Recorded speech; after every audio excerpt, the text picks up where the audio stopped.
Wrong! Conan, what is best in life? To crush your enemies, see them driven before you, and to hear the lamentation of their women. Hey, what's going on, everybody? Welcome back to Knights of Last Call. My name is Derek Melinda, welcoming you to another exciting issue, or I should say, episode of Tabletop. Thanks, Ryan Dale, for updating membership for 6 months, keeping that sponsorship going. 6 months is a new loyalty badge, so welcome. Who we got in here tonight? We got probably not a lot of people, but we'll hopefully we'll build up a nice little group here tonight. We've got Keith. Keith, I don't recognize the name, so maybe you're new. Welcome, Keith. I'm glad that you're able to be here as well.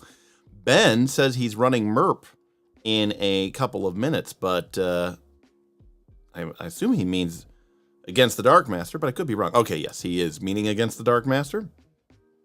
Let's see what else we got here.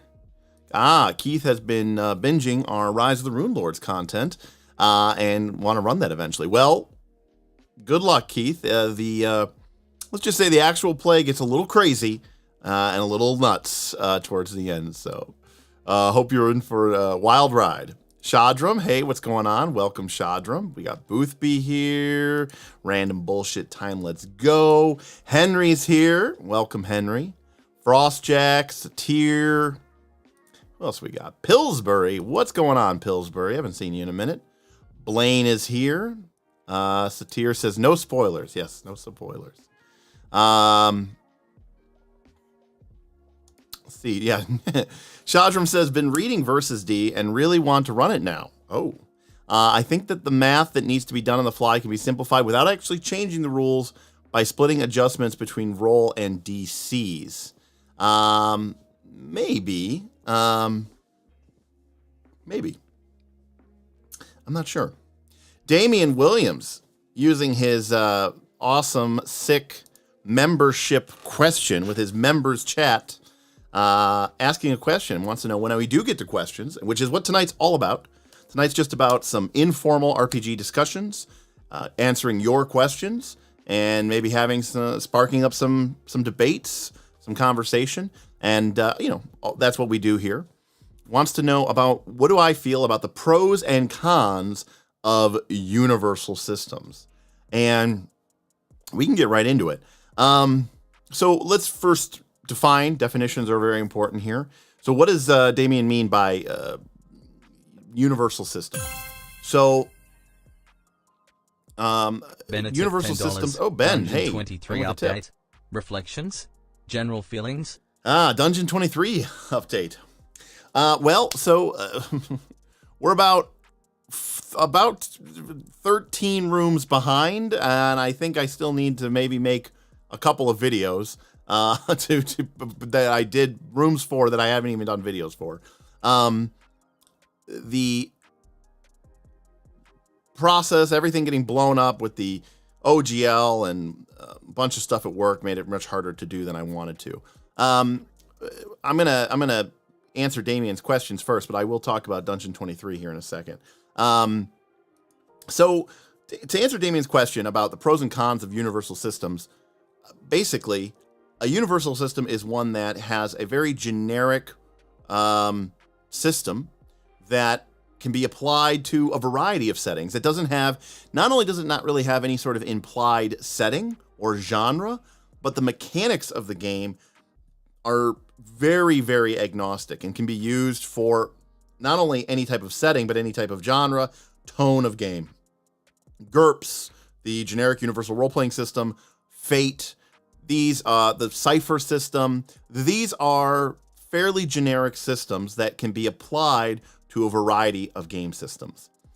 On the other spectrum, you have what I would consider to be very, very system-specific games. And I can't think of anything more system-specific than Legend of the Five Rings, which we just started a session 0 of in our private home game last week, where that game system is just completely intertwined with the mechanics and the setting of the world. And then I think in between, you have things like D20, Pathfinder, D&D, they're not really generic systems, but they also don't really, I mean, they're definitely fantasy aimed towards a kind of a dungeon heroic adventuring game, but they don't really have super specific mechanics that really tie it directly into, a specific genre. So I think to answer this, I'm going to say, I think the biggest pro of a universal system is this. You learn the system once, and then you can use that system to do a ton of different campaigns in a ton of different settings. And in theory, your group will never have to, quote, learn another system again. I know this is what people think Dungeons & Dragons or Pathfinder 2 is, a specific, really Dungeons & Dragons, because people have a tendency to really try to use 5th edition D&D for like everything. But it's not really a generic system, whereas a system like Fate is much more generic. I mean, there's nothing there. There's no core text, any of these really super generic games, GURPS. And you could use that for pretty much any type of setting or genre of game, and the mechanics will support it. And that means that your group doesn't have to buy new books. It means that you don't have to learn a whole new system. And, that's a big win for a lot of people. I think the second thing is that these games understand that they're generic. They're aware of that. And they usually come with, in the core book or in a secondary book, all sorts of really great tools or tool sets for hacking the core rule book or the core system to make it a little bit more specific, to make it a little bit more tied into the genre or the setting of the game that you are trying to play. So you might have a generic Fate system or GURP system, but if you wanted to do a space game, for example, in Fate, as we did with our stream last month, you might customize the skill list in your Fate game to make it more appropriate for a space game or for a fantasy game. So a lot of these systems, like Fate, like Cypher, like GURPS, always had these sort of settings or rules books that let you tweak and sort of adjust the core set of rules to this more specific, genre or setting. So I think that's another big pro. So those are like the two biggest pros for me. I think the con for me is something that Ben has been saying a lot lately, and it's about the understanding that the mechanics of a game and the settings of a game are sort of intertwined, and there's a correlation between them. And Derek personally, have always, I would say in the past, I would have been more pro generic system. I liked the idea of a generic system because I wanted to hack it, and I wanted to be able to sort of play around with it and install modules and mess around with things and have sort of this baseline experience that I could then customize by, tweaking and adding things. But, and even I would say going back to like early Powered by the Apocalypse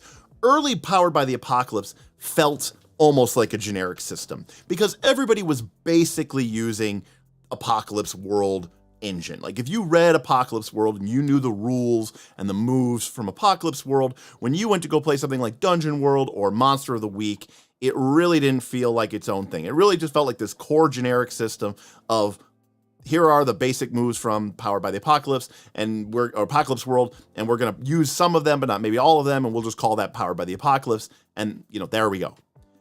But in the last 5 to 6 years, I've seen game systems, indie game systems particularly, really not afraid to be very specific and be laser focused on saying, I don't want to do a million different types of games. I want to be able to do one game. And it makes me think of a quote from Ron Swanson from the show Parks and Rec. Never half-ass 2 things, whole-ass 1 thing. And I think, for me, the con of these generic game systems is that no matter how many settings books or genre books, no matter how many rules hacks and homebrews that you do, fundamentally, the game's mechanical system will always feel a little shallow for the specific genre and the specific setting that you are trying to deliver. And I have found that, you know, when I look at like some of the recent Magpie games, like Avatar Legends or Root or Masks, this to me, while still obviously using a PBTA framework, are really solid examples of where they took that design and they made this thing mechanically complex so that they could tell the kind of stories that they wanted to tell. And they were not afraid to make the game different.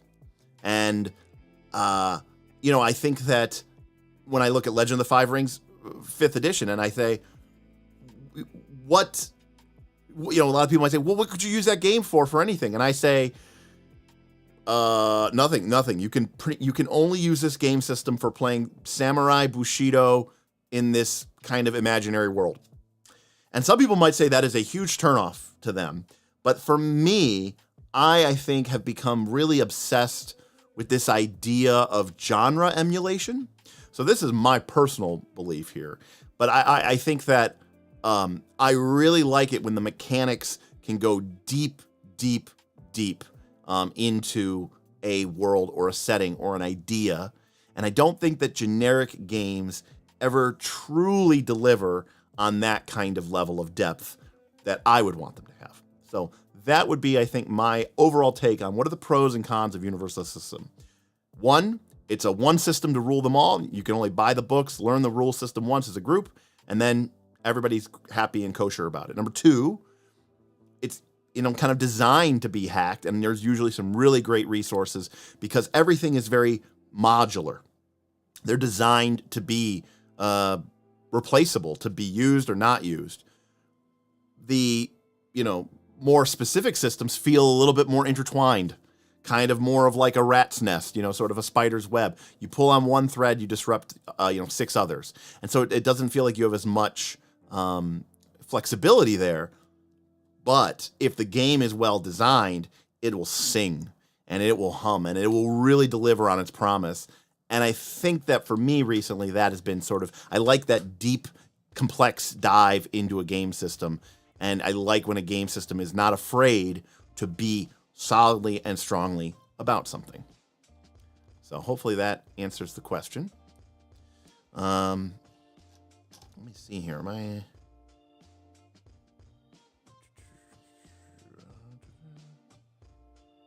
there we go. Okay. So Ben had tipped as well, and Ben had asked, and I'll repeat the question: Dungeon 23 update, reflections, general feelings. So, you know, obviously, I had some extra streams that I was a part of. Work was kind of crazy. I got sick. I got hit in the face with a racquetball. Had to go get like emergency eye at the ER. So it was kind of crazy, and that kind of disrupted me, as life tends to do. So big props to everybody who was able to get 31 rooms done in January. I was only able to get about 15 done. So I'm going to have to try to catch up because this is a personal thing, and I think it's a great example of, hey, you don't have to be perfect. You just have to get it done. So, we might have a couple of days where I do some double shorts or I do a couple of rooms at once. But reflections, I realize it is harder for me to design a dungeon without having a plan first. And it is my nature, when I'm designing a dungeon, I'm thinking of it very much like a game board. And I realize this through this Dungeon 23 process. I've been trying to be forward thinking about ideas of how I want, right? I'm not just thinking about this as a simulation. I'm thinking about this as a game board. And I'm very much aware of, like, I want to have this dungeon be an environment that is fun to explore and makes sense as a game board. You know, like when you're playing a game of Chutes and Ladders and you land on a ladder and you get to go up, like that's a fun experience. Rick tipped $15. And hey, Rick S., thank you so much for the tip. Appreciate you, Rick. Thanks for chipping in. I appreciate you.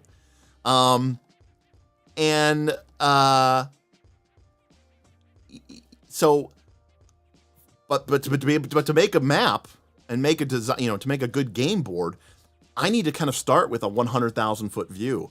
And I realized that my normal dungeon design process is very much me thinking about things kind of last to first, instead of, starting with a series of rooms and just branching out and kind of exploring it and discovering it and seeing what happens.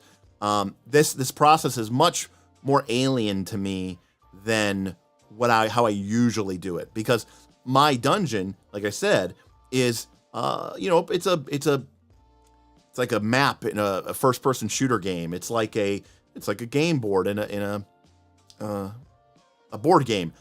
I'm expecting the map to create certain types of challenges and experiences, and I am interested. I don't have necessarily an idea of how the players must overcome it, but I want those challenges to be there, and I want the satisfaction of realizing, oh, if we get this, and then we're over here and we get this, and we realize, oh, those two things link together and allow us to proceed through, the doorway that we found at the beginning of the dungeon.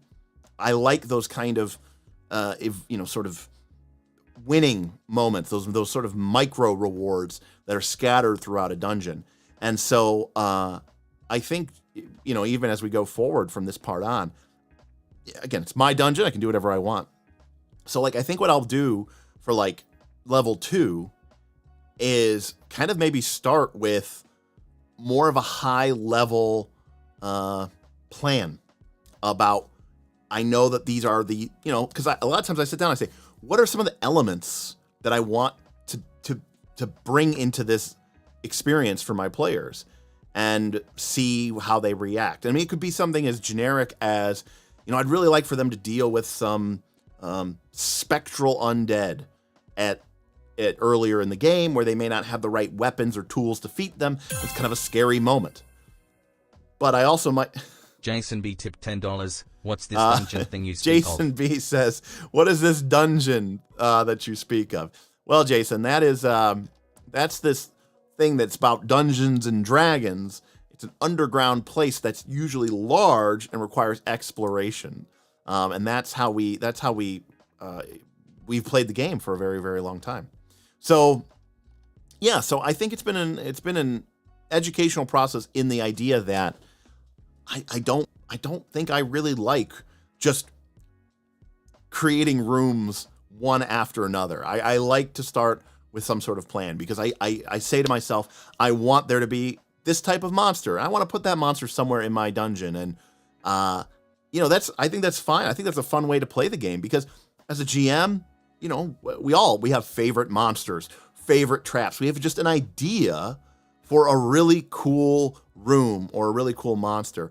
And rather than just throwing it in randomly, I'd rather sort of build around it a little bit and give it a more presence in the dungeon and make it feel more organic, and I can lead up to it better.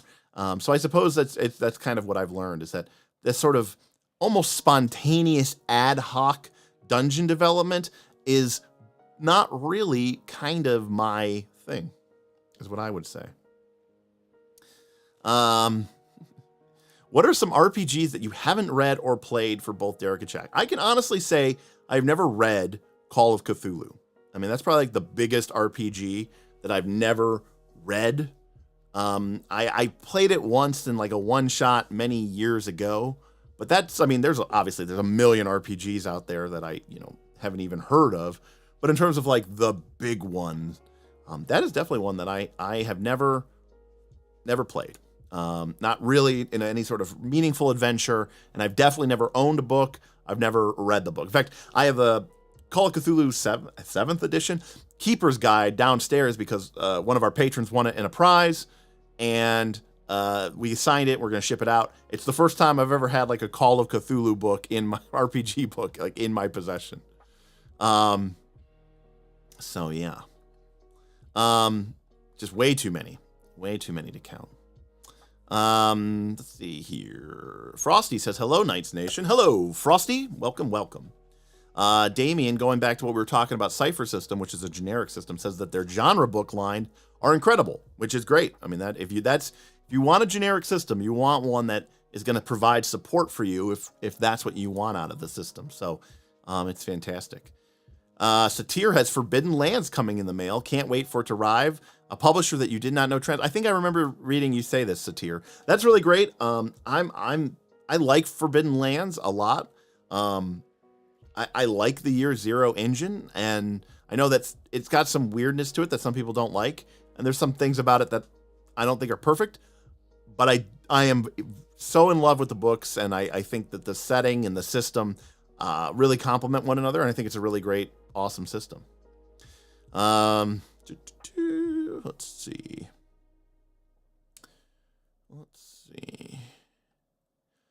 Damien feels that a lot of universal systems aren't truly universal. Genesis is terrible for supers. Cypher is bad at horror. Yeah, and that makes sense because, again, I mean, you can't get away from the mechanics of a game, and mechanics really do dictate a lot more than people respect or realize. For sure. Let's see here. Dread is a lot of fun. I have played Dread a lot.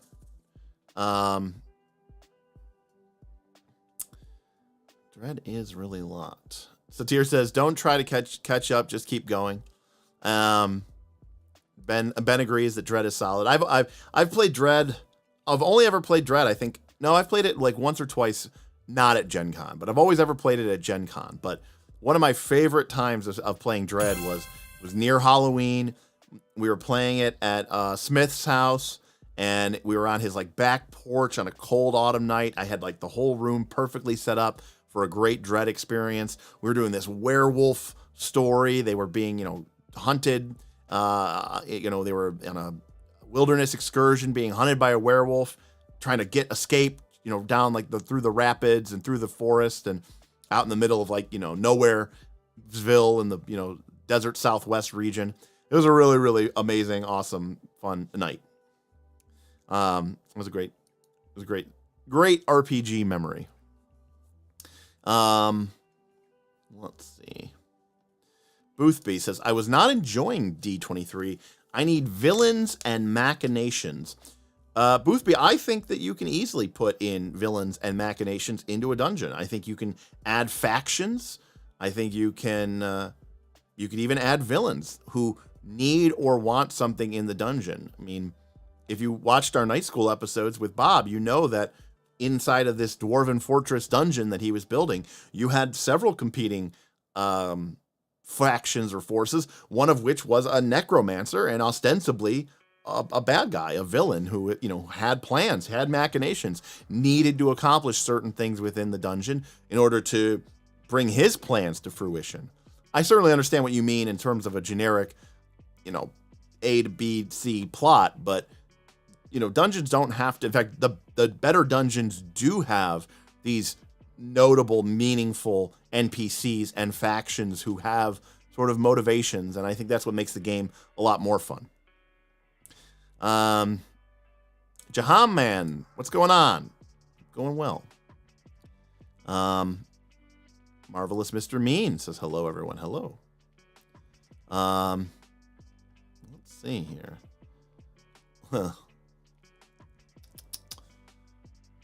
Wasn't there a book where you're able to play as a literal dungeon? Pellet Paul, yes. Roll for Combat. My excuses.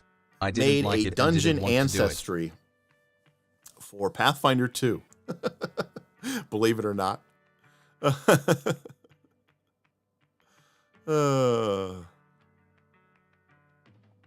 see. Hey, Ragon Wolfbane is here with a new name. Welcome, Ragon Wolfbane. Have you seen the new Black Flag concept art, and can you throw your initial thoughts and maybe a wild prediction out there for what we'll see? The Purple GM, I have not, aka Ragon Wolfbane, I have not seen the Black Flag art. So let's go take a look at it. All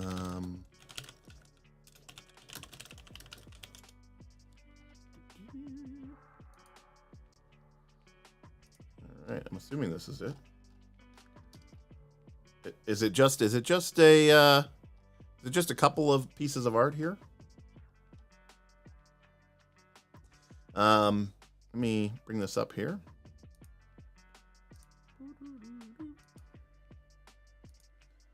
All right.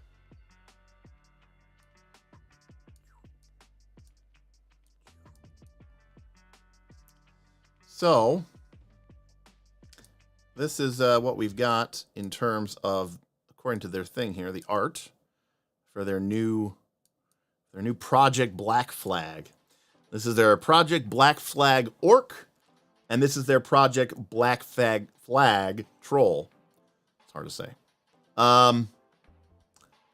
My quick knee-jerk reaction, the Orc is awesome, the Troll looks terrible. The Orc, is a warrior, looks ripped, fun, dynamic pose, has a, kind of that, I love the long bottom teeth, and I love the real hyper accelerated pointy ears, the shield with the hands. Like this is a foe, a warrior. Like this is kind of orcs I would want to play with. The Troll just looks silly, and the reeds growing off of its back, and its eyes. I guess it's a troll. It's gonna look kind of troll like anyways. But between the two pieces of art, I love the one on the left, and I'm not a big fan of the one on the right. It doesn't mean it's bad. I just whatever. Predictions for what we're gonna see. I'll tell you what we're gonna see. Purple GM. We're gonna see a game that is Dungeons and we're gonna see a game that's Dungeons and Dragons 5th edition, but they're gonna try to change a couple of things and like call strength might, and they're gonna try to call dexterity agility, and they're gonna try to say that it's a different game. Am I being cynical? Of course I am, but I really don't think that some of these people are gonna rock the boat because they don't want to rock the boat, right? They just want a replacement for what D&D 5e was. Paizo, one of the reasons why Paizo was so smart when they made Pathfinder 1st edition is they just took D&D 3.5, and I would say that they copied over 95% of it without changing too much of it. And people were like, good, that's what we wanted. They added combat maneuver bonus and combat maneuver defense. They cleaned up skills a little bit, and some keystone, they added some, what's it called? Some keystone abilities and reworked some of the classes, but just the smallest amount, right? It was not much of a change. So, yeah, I mean, I don't think they're going to do a whole lot with it, unfortunately. Let's see. I am catching up to chat, Satir. Can I ask how you deal with a group check in Root? Have them all roll separately, rely on the help move, just perform a soft move. Example I had is the group all sneaking past guards into a ruin. Well, Pillsbury, I would say this. For starters, how a game handles group checks is one of the most important things to me of anything. Because it happens all the time, and I hate it when a game just says, everybody makes a check. That's not acceptable to me. One of the reasons I like Blades in the Dark so much is because of how quickly and efficiently they deal with the help move. And more importantly, they limit help. Because otherwise you get into a situation where everybody's helping, and it's just not even a check or not even a roll. My situation for, let's say, a group trying to sneak in and rely, everybody sneak in. Ask yourself, look, if we have someone who's sneaking in the group and is notably sneaky, then yeah, they probably should be good at getting everybody else in there. And since help causes a point of harm on the harm track, I think of exhaustion, you can have somebody help and have them move in. And then also remember, fiction is fiction. And if the super sneaky rogue or thief is sneaking in somewhere and gets a 7 to 9 on a roll, then the GM move or of the consequences for that soft move, as you say, or even a 6- would be different than if the entire group was coming in, including the Arbiter, who's wearing super heavy, gear. the fictional reality trumps anything that's going on with the moves, and we can express sort of how the fiction resolves itself with, that sort of thing. Lastly, if you're really trying to sneak in a whole minus thing, you could say, all right, well, as long as you're sneaking into the castle and the thief is leading the way, but you have this big group and they're all wearing their heavy armor, you take -2 ongoing to sneaking checks while you're with this big group. So you can use the rules, right? Because that's sort of a GM move that you can do as well. Tell them the consequences and ask. So you're saying you're going to take a -2 ongoing because you have to deal with all of these horribly loud people. But whatever you can do, as much as possible, avoid having everyone roll. That just is too much. It's too much dice, and there's too many. Then you have to worry consequence here, consequence there, soft move here, soft move there. It's all not good. The other way that you can do a group check in Powered by the Apocalypse is, if you're gonna do one, is have everybody make the move, and then anybody who gets a 6- is canceled out by anybody who gets a 10+. And then at the end, after you've canceled out all the 10+ and the 6-, see what you're left with. And if you have a 10+ left over after canceling out the 6-, then the group has gotten a 10+ strong hit. If after canceling out the 10+ and the 6-, you have a 6- left, then the group gets a failure and gets a GM hard move. And if the 10+ and the 6- completely cancel each other out, and or there's a bunch of 7 and 9s, then the whole group gets the effect of a soft hit, 7 and 9. So that's how I would handle that. But that way, like, you're not dealing with the consequences of each roll individually. You can just kind of quickly go around, have everybody make the roll on the stat, and like I said, the 10+ cancels a 6-, and then after everything gets canceled, see what's left and see what you do with there.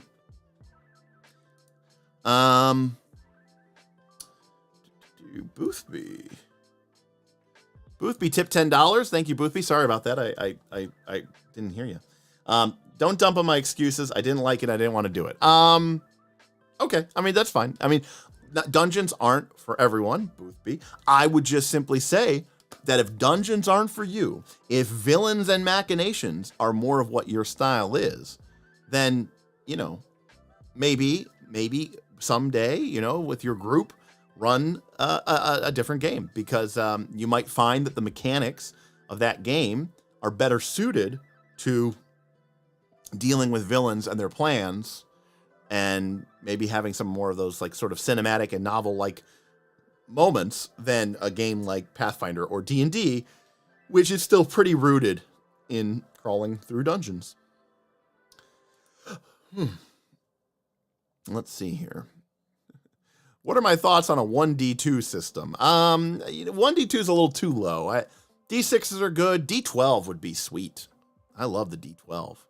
I thought it said 1d12 system at first. I was like, okay, that'd be sweet. Let's see.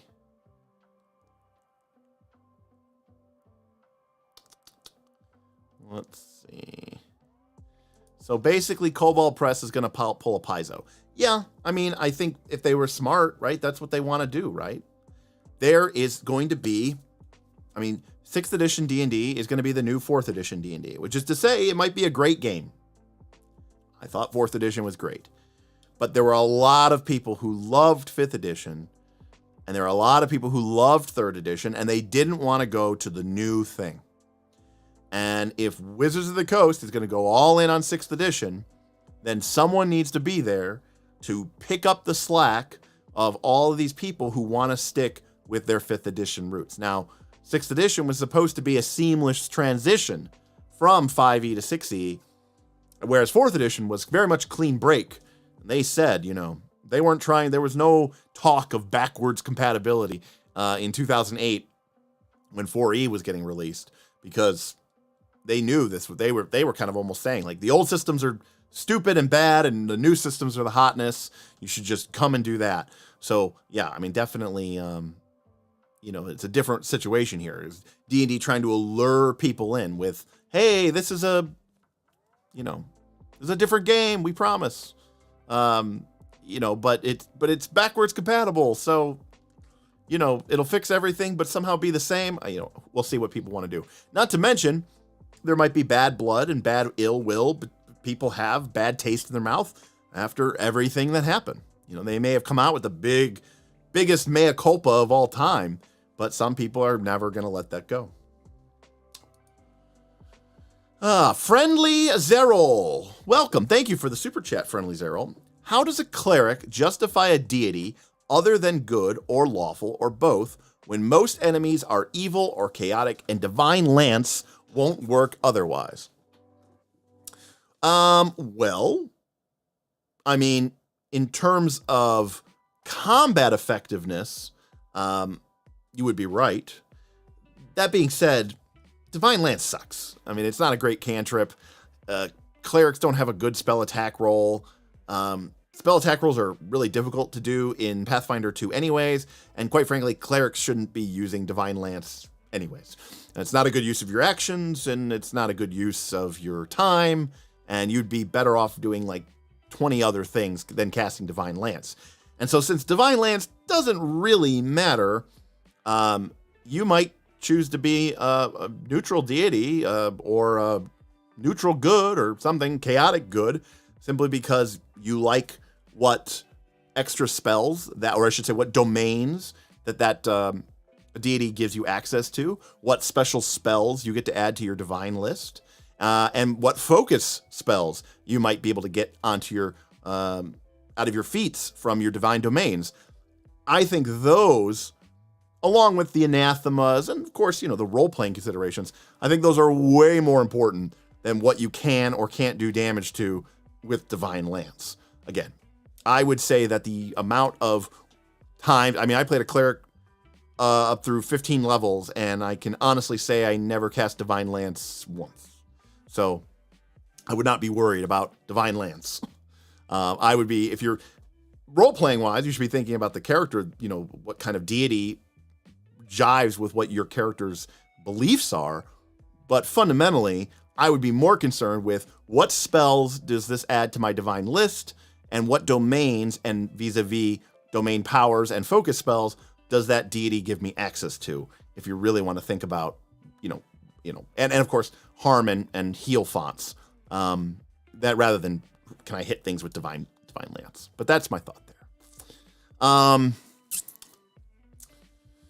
Frostjacks, I have more hope for MCDM systems not being totally not 5e than Black Flag. Correct, Frostjack. MCDM system is going to be 4e 5e.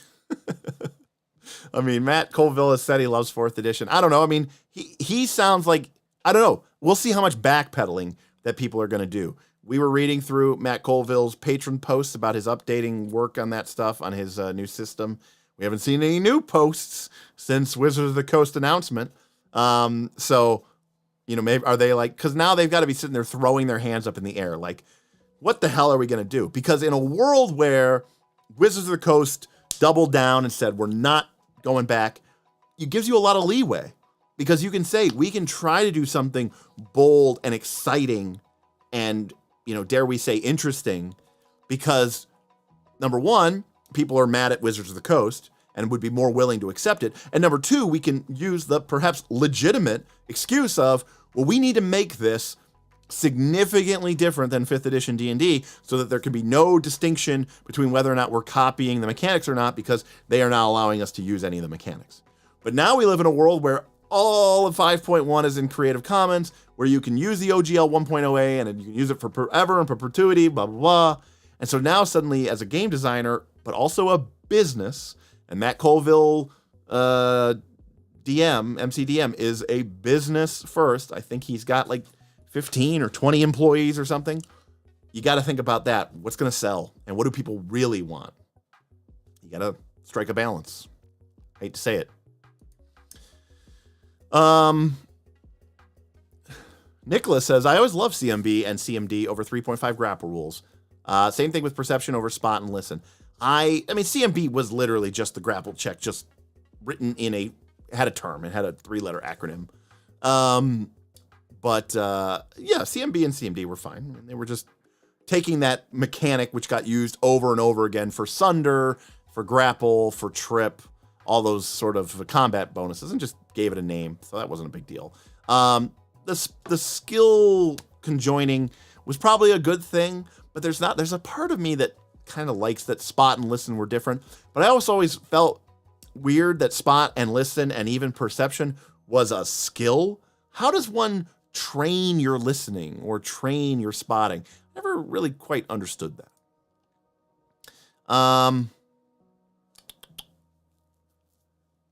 Pillsbury says, thank you for the advice. Looking forward to the Root actual play. So am I, for sure.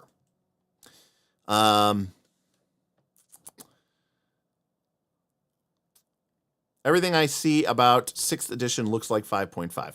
Yeah, I mean, but who knows what they're going to do now, Always AFK? Because now, I mean, when they were making all those plans and those videos, that was done under probably the grand plan of we are going to sync 5th edition. And now that they can't sync 5th edition and they can't sync the prior editions, they might have to go back to the drawing board and try something really, really new. Who knows? Ubiquity uses a binary dice pool system. Very quick resolution. Yeah, I mean, you said, 1d2, but like technically, Burning Wheel, I think, and Torchbearer use a d2 because you roll a d6 and 1, 2s, and 3s are traitors, and 4, 5s, and 6s are, I don't remember what they call them, successes or something, or heroes. Ben, enjoy your lung puncturing in Versus D. I want to know if it's really as dangerous and deadly and bloodthirsty as we think it is, or is it just you're throwing 20 Nazgul against level 1 party? Let me know how it goes. Thank you, buddy. Let's see here. George Harris says, when is the next archetype tier list live chat? Thursday, George. We usually almost always do our Pathfinder streams Kragan on tipped $10. Thursday. I think they strategically decided not to touch the 1.0 OGL so it wouldn't reset the 35-year time limit. We'll see it come up again in a few years, but they'll have plausible deniability to avoid backlash and roll out a monopoly on digital content. Yeah, I know people have talked about that 35-year time limit. I'm not a lawyer and don't pretend to be one on stream either, unlike some people. So I'm not going to say much about it. I do agree, obviously, what Steven and Mark have said from Roll for Combat, that I think they really just care about the digital content. I mean, listen, Wizards of the Coast is still not your friend. They never were. Come to think of it, don't think Paizo's your friend either. These are businesses and they're going to do what businesses do, whether they're private or public. That's just the nature of it. These people rely on these businesses for their livelihood and for their, they taking care of themselves, taking care of their employees, and businesses tend to grow and want to give people bonuses and raises and raise the quality of life for the employees in them. This is what businesses do. And I say this as someone who has a YouTube channel business, but this is not my job. Most of the income that we make from this channel, I just put right back into new lights or cameras or prizes or giveaways and all that other stuff. And how I approach this whole thing is very different than if I was paying my mortgage with this, or if I had 2 or 3 employees who were reliant upon me and this channel as their sole source of income. And I knew that they and their families livelihoods all depended on what I was going to do. So, I don't begrudge any companies for making money moves. That's what they're there to do. But, all I can say is this was not in their plan. And, we'll see what they do. And I mean, they had to do something. I think they were starting to worry that it was probably going to affect their investment in the movie. They probably realized that enough bad press and lawsuits were pending. They really, I can't imagine. I don't think any of us, if you had told us 3 or 4 months ago that Wizards of the Coast was going to try to cancel the OGL, what would be the reaction from the community? I don't think anybody would have guessed that we would get what we got. Right? It was outrageous. I mean, it's so bad now that people are going back to playing 5th edition, and they're getting kind of attacked for even going back to play 5th edition, or for being like, Wizard of the Coast seems like they knew they messed up, and they've offered an apology, and they've taken real actions towards trying to make it better, and I'm okay with that. Good enough for me. We're going to go back to, playing D&D Beyond, and we're going to go back to playing 5th edition. And people are like, oh, you traitor, you're giving up on the movement. You let them win. It's like, come on.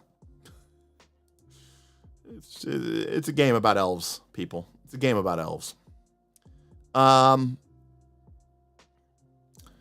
GM says, always be cynical of businesses. Their interests may align with yours briefly, but that always can and will change. Never base your identity off another product or producer.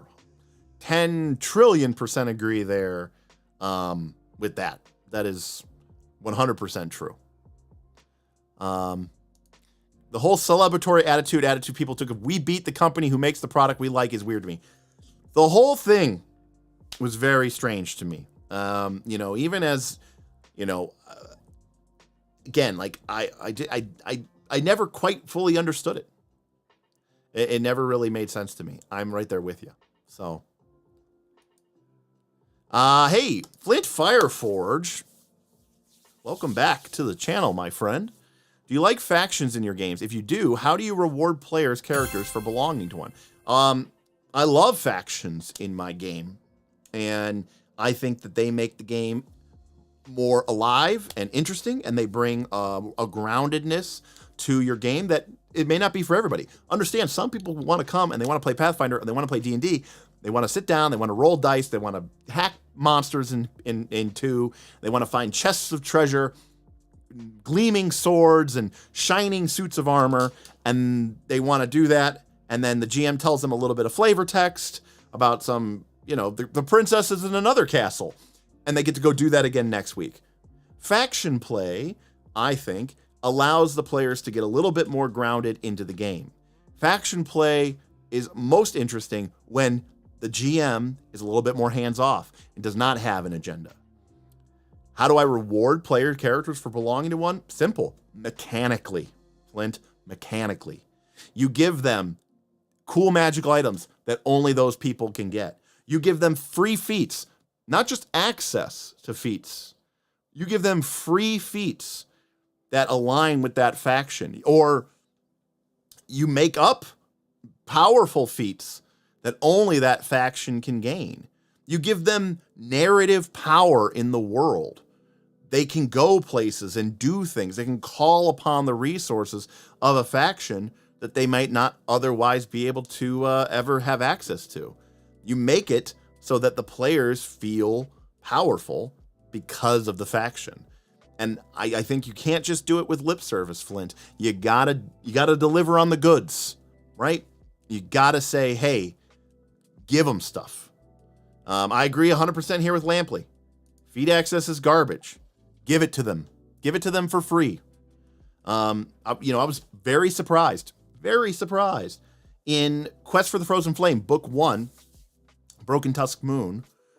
There's a couple of instances where the players do something and they get access to a feat, which means it says, hey, you can now take this feat. I don't like that. But there were a couple of moments where they said, hey, if you do this thing, you get this feat.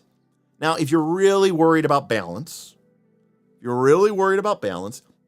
don't make it a class feat. I think you should make it a class feat, but if you're worried about balance, don't make it, I'm talking about Pathfinder 2 here. Don't make it a class feat. Make it a general feat.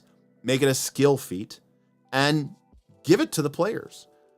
But I'm totally fine with people having some powerful stuff. I have a rule for me, which is if we're playing a game of D&D or Pathfinder 2, and we get to level 10 or 12, and if someone can make, we've got 4 or 5 PCs. If someone can go into Path Builder and choose a level 12 option for PC and they can build one of the PCs in our game, I believe I have failed as a game master.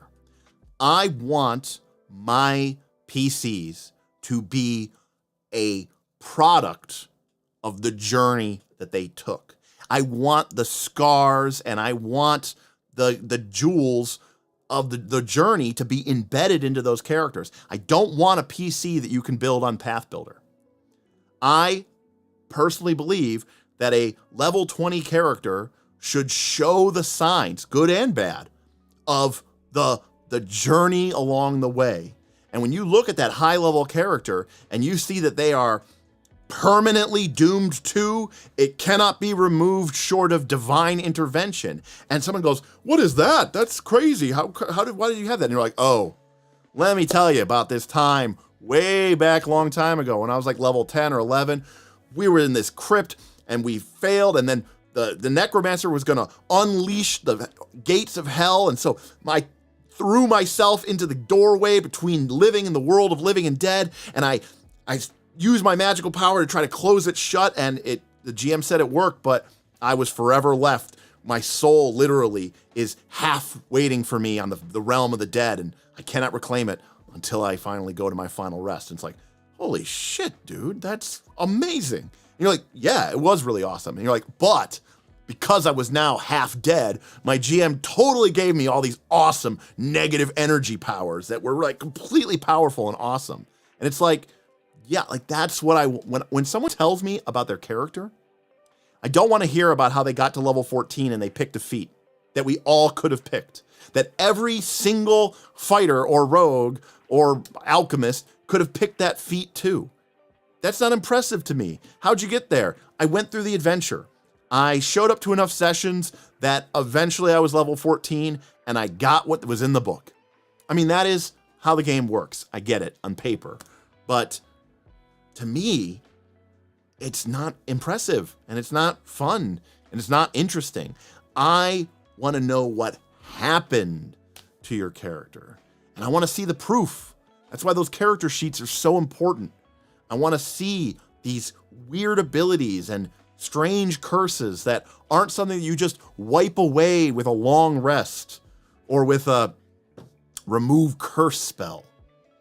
I'm talking about stuff that is deep in the DNA of a character that makes it come to life and that will be something that will never happen again and probably never has happened before. It is a unique experience for you and your group to have been there, to be privileged to be there and to have been a part of something truly, truly amazing and truly incredible. And that's what D&D is for me. It is, and Pathfinder, and TTRPGs in general. It's about unique moments with people I respect, my friends, but ideally people you like to be around, and seeing something and experiencing something that no one has ever experienced before. It's why I don't really play video games, and it's why I really prefer TTRPGs to video games, because when I go through a video game, I know that what is happening is something that is designed to happen. It is something that me and 50,000 other people have gone through that same exact moment. I can go online and talk to them about, oh, remember when this happened? And they go, yeah, I do remember when that happened, because that happened to all of us. It's not interesting.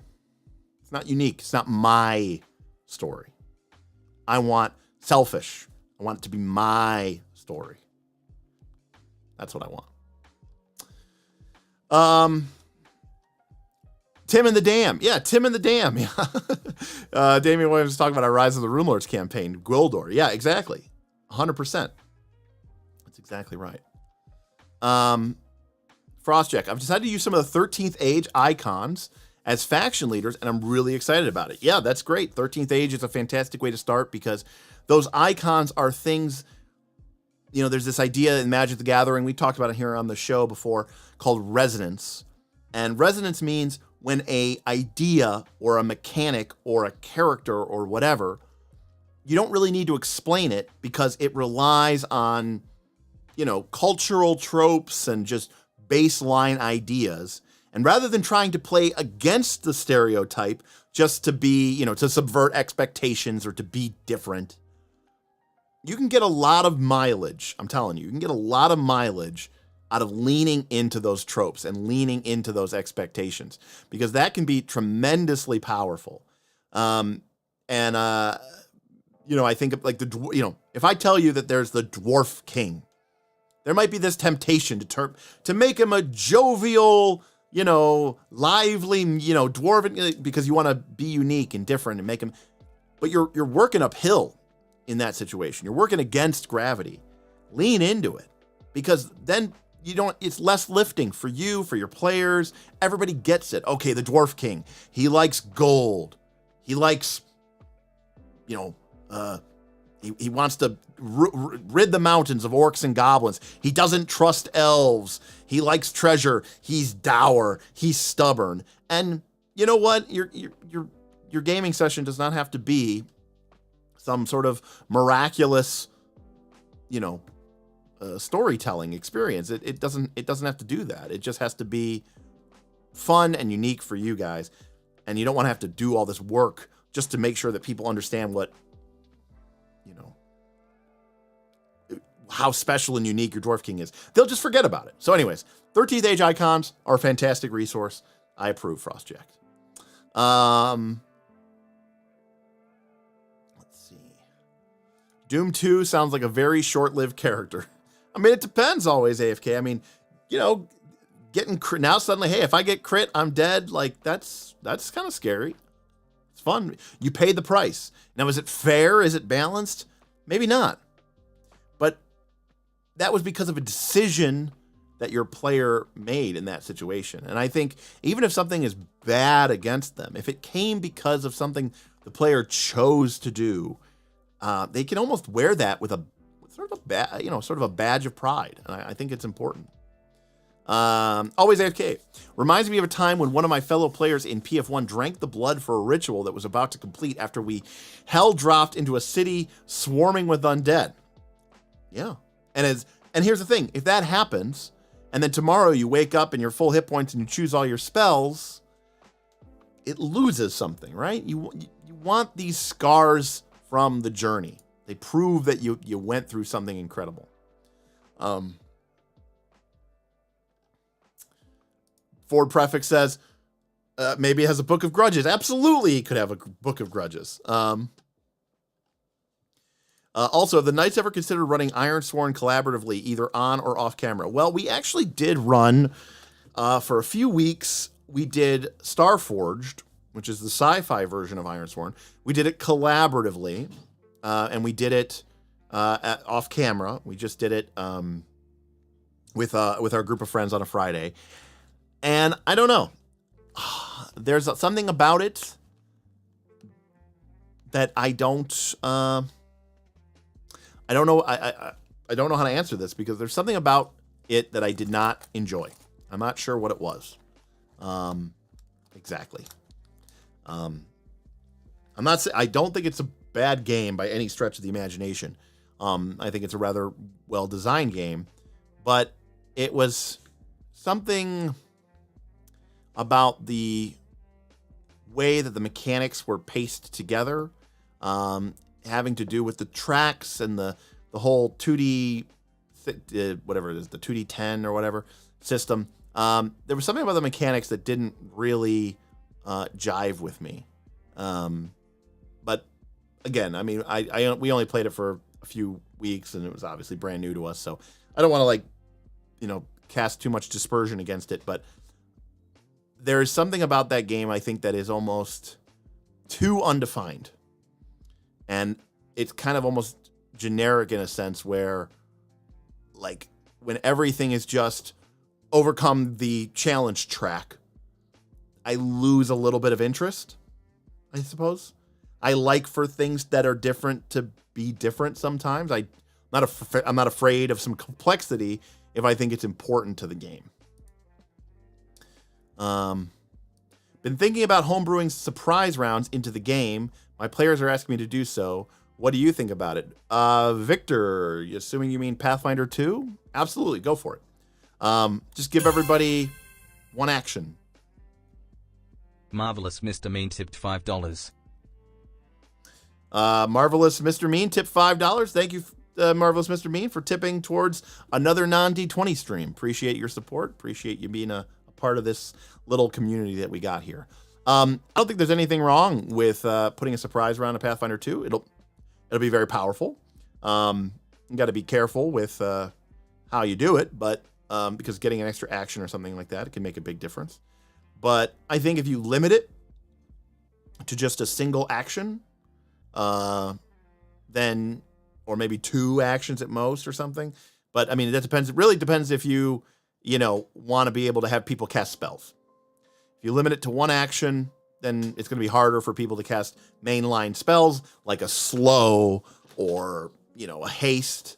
But on the other hand, you may want them to be able to cast slow and haste, in which case, go for it.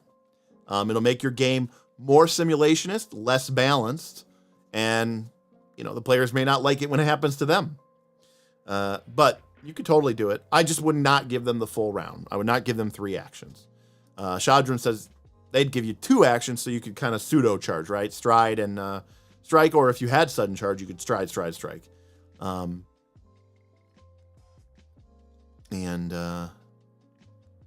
Stride or free action, maybe. I don't know. It really depends what you want to do. Purple GM says, characters are forgettable. Tropes, archetypes are forever. Take Aragorn, Gandalf, and Frodo, the king, the prophet, the priest. They were archetypes for each of their book counterparts. Yes, there's a time and a place to subvert expectations. Yeah, George said it well here. Subvert expectations just often enough to keep the players on their toes. But if you're always subverting expectations, not only does that become expected, no one will remember what the fuck anything is in your game. Because it'll be so nonsense. It is the thing that I think so many GMs, even experienced GMs, fail to take into account is how little the players are going to pay attention to anything that you say. I cannot stress this, and even the most well-meaning and intentioned player is going to miss like 75% of what you say. And the reason is because they're worried. They're worried about, how do I play my character? They're worried about, is my character going to survive? Like, that this encounter is more about learning about the mysteries of the ancient temple city, but they're constantly worried about, is a snake going to come out of that hole and bite my character's face off? They're just not paying attention. They're almost like in survival mode. And so, yeah, they're not going to see it. So I'm overly blunt. I am very obtuse and very transparent with what I say as a GM. I have no problem sort of saying, hey, I might even give a very fun, flavorful description, and then just so that we're clear, I will spell it out in very concrete mechanical terms, game terms, because I want my players to know what the hell is going on.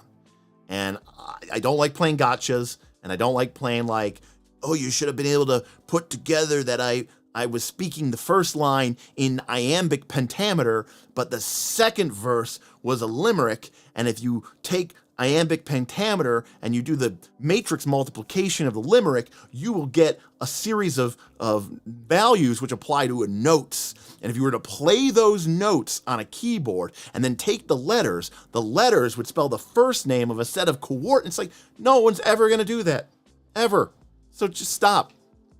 Just give it to him. I don't know. Then again, I'm not a big mystery guy. I've said that before.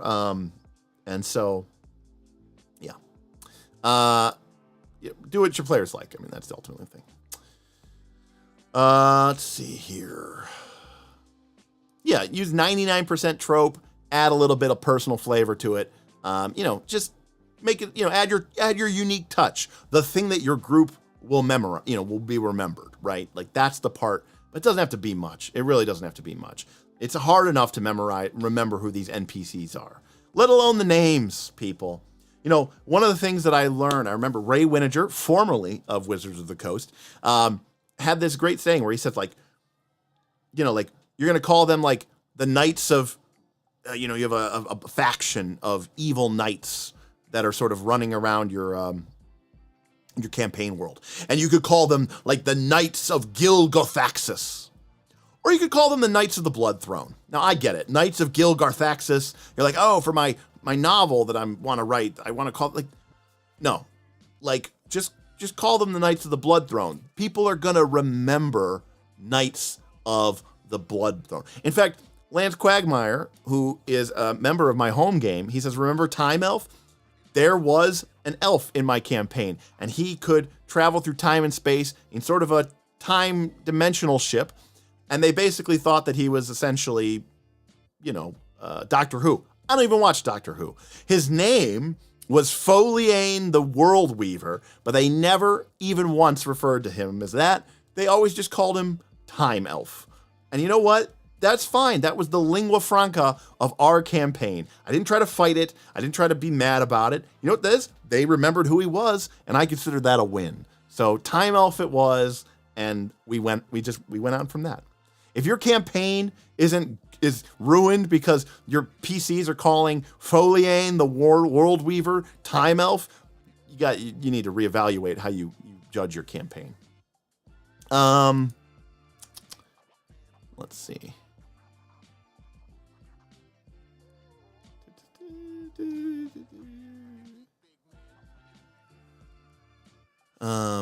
Shadram, every week in our Age of Ashes game, I'm a player, I have to ask, what are we doing again? And I never remember after the session ends.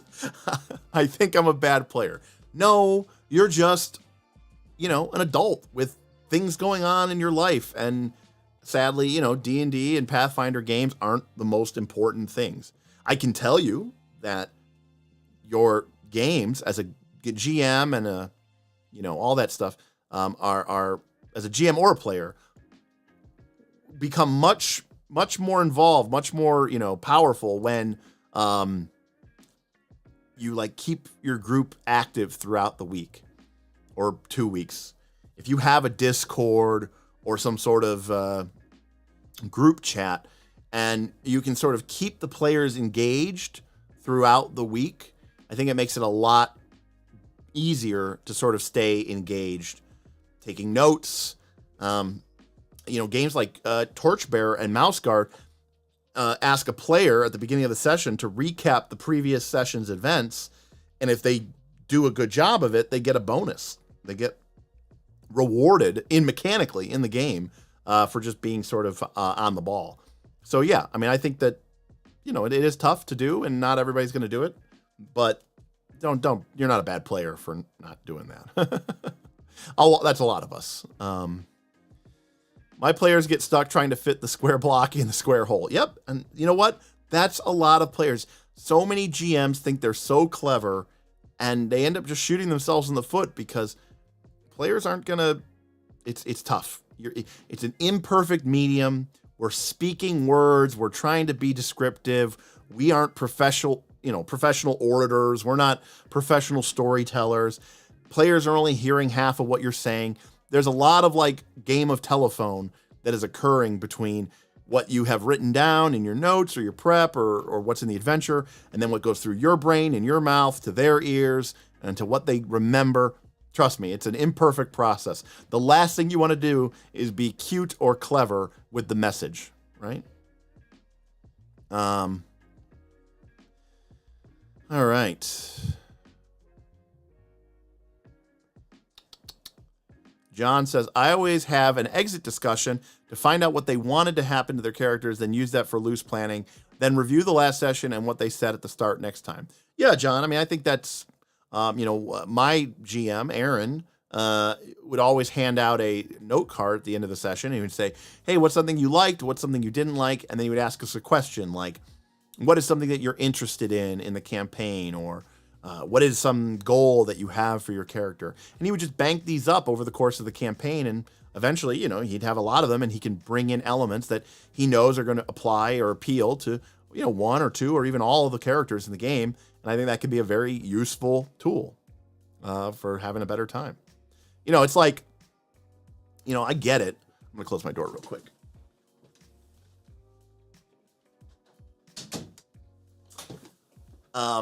I get it. Like, as a player, you want your GM, it's like Christmas time, right?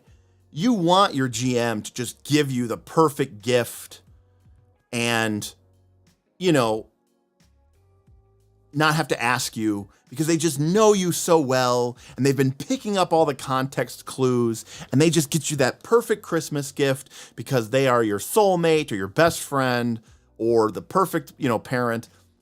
And that's what you want as a player because you're like, I shouldn't have to tell you. You should just know. And if I have to tell you, it's not as special. Guess what? That's not, if you get a bad present at Christmas time because you didn't want to tell somebody, that's your fault, okay? Like as a player, and even as a GM, you have to be willing to say, this is what I want out of the game. And as a GM, you have to be willing to say, what do you guys want out of this game? And you have to be adult enough and responsible enough to realize we're not fucking mind readers. And, you know, if you get pissy or upset because the GM didn't understand what kind of game you wanted to have and because he didn't understand, like, that's your fault. Vocalize it. Let him know. Tell him. That doesn't ruin the game, okay? It makes for a better Christmas morning for everybody when everybody gets what they wanted. And yeah, sure, you put together a list. Maybe you even said, I really want this. But if it's given with love and affection, do you really care? No, right? No. So that's my advice. Don't be afraid to just have those open conversations as players and as GMs and as groups, as adults. Your time is very precious. The last thing you want to be doing is wasting it trying to guess what other people want. Let's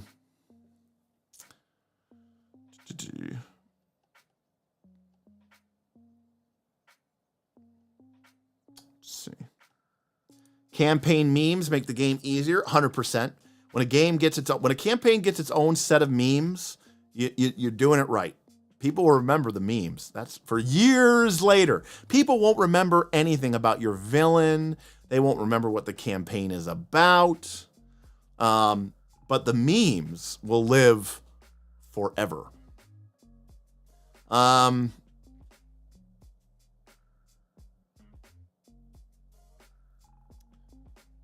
see. Damien says, you want to know how much gotcha mysteries and RPGs suck? Story Path, I'm not sure that I know that game, built its investigation system around the rule that you automatically get enough information to solve the main mystery. Because it sucks to play a detective who never solves the case. Again, I feel very conflicted about the way that investigations and mysteries work in RPGs. I am not an expert enough to weigh in on how they work and how they operate because I'm not personally a fan of making them or solving them. But that certainly sounds fairly horrible, so I'm okay with that.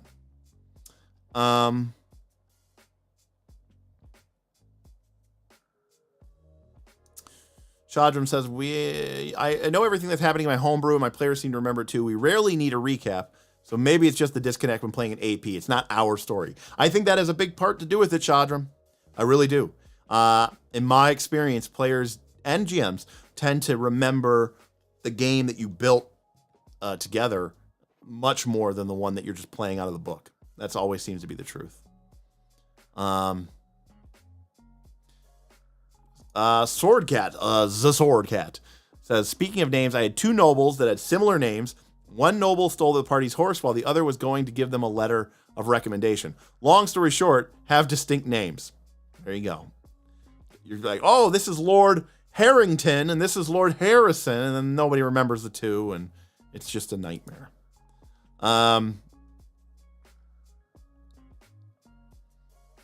Yeah, exactly, Tequila. The players will mess up themselves quite a lot. You don't need to do much. Marvelous Mr. Mean, have a great night.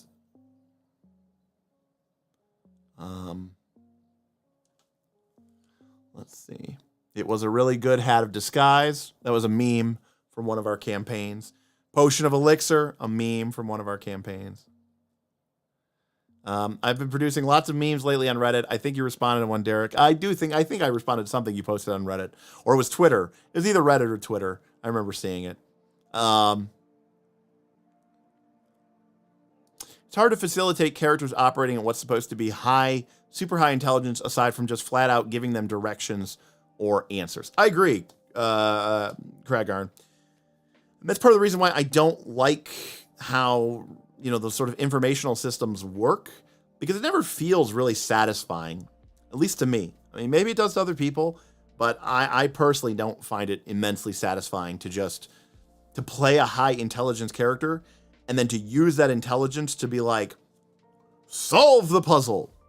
But it's weird, right? Because that's exactly how our strength score works, right? When there's a big boulder in the way, or when there's a very, thick door in the way and we need to break through it, we make a strength check, we roll high, we kick in the door, we push aside the boulder, and we feel a sense of satisfaction that occurs with that. But in my experience, not just me personally, but when I played for other, GM for other people, I feel like doing the same thing with intelligence never feels the same, and it doesn't feel as good. And I think that's one of the big hurdles that we have with the classic D20 style knowledge system, is that it doesn't feel as rewarding as making a balance check to tightrope walk or push a big boulder out of the way with a strength check, even though fundamentally they're kind of the same thing. But I don't know, it never feels as satisfying to me. Maybe it doesn't, or maybe it doesn't to you, either one. So hey, we're a little bit halfway through, so I just want to say thank you to everybody who is hanging out with us tonight. Last day of January already. Can't believe January's already over. Incredible, insane. We have an amazing Patreon, and that's why we're able to do these streams. Folks paying us $3, $5, $10, even $25 a month. We've got a variety of different options, and they do that because they believe in the channel. They like to support us, but also there's a lot of benefits that come from being part of our Patreon.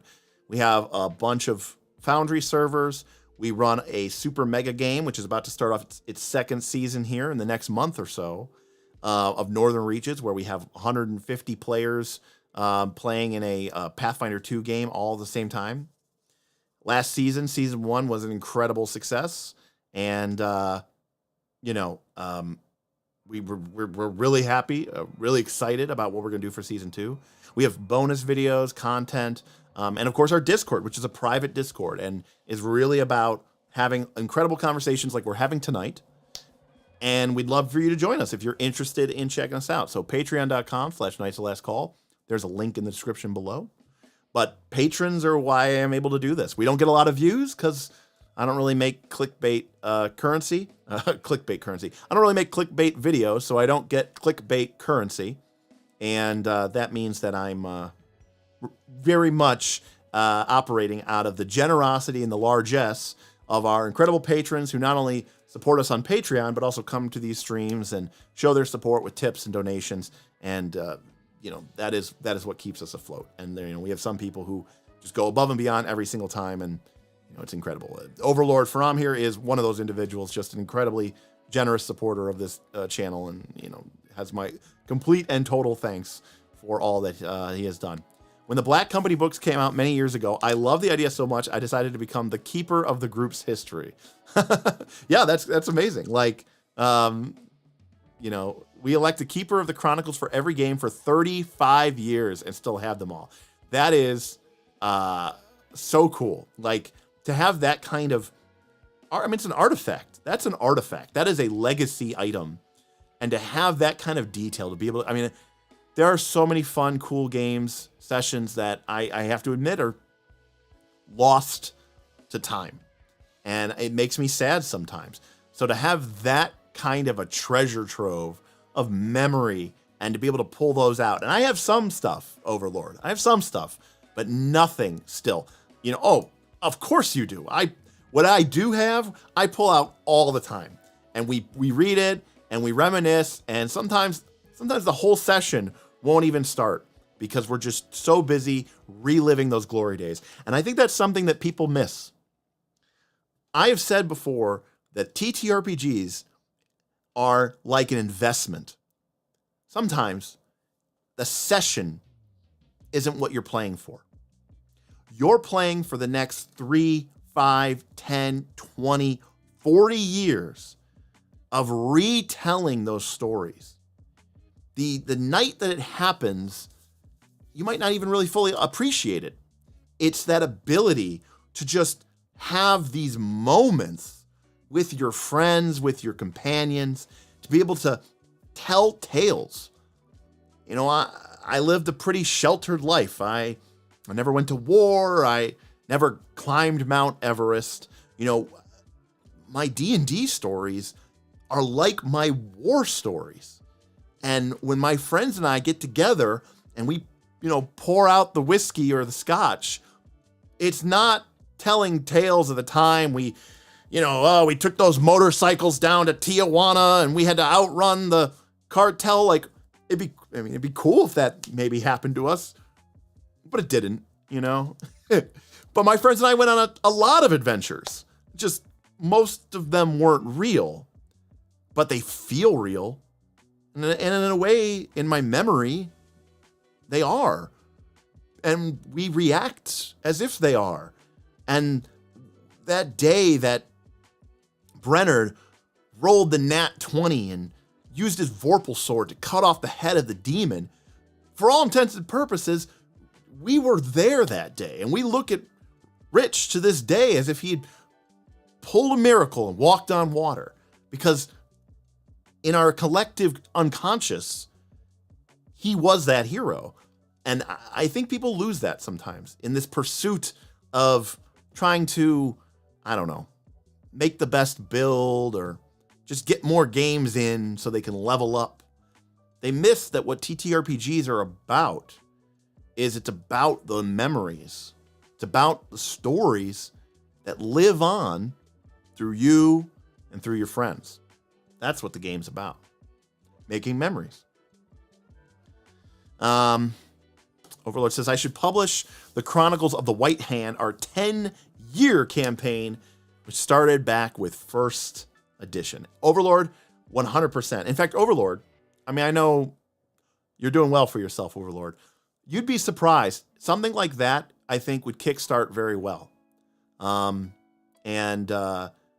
know, I know that I have a couple of Kickstarters of people. There was a Kickstarter project where somebody just went in and they got all sorts of different maps that they drew when they were kids from their 80s campaigns. And they put it all together in a book and they published it. It was Kickstarted.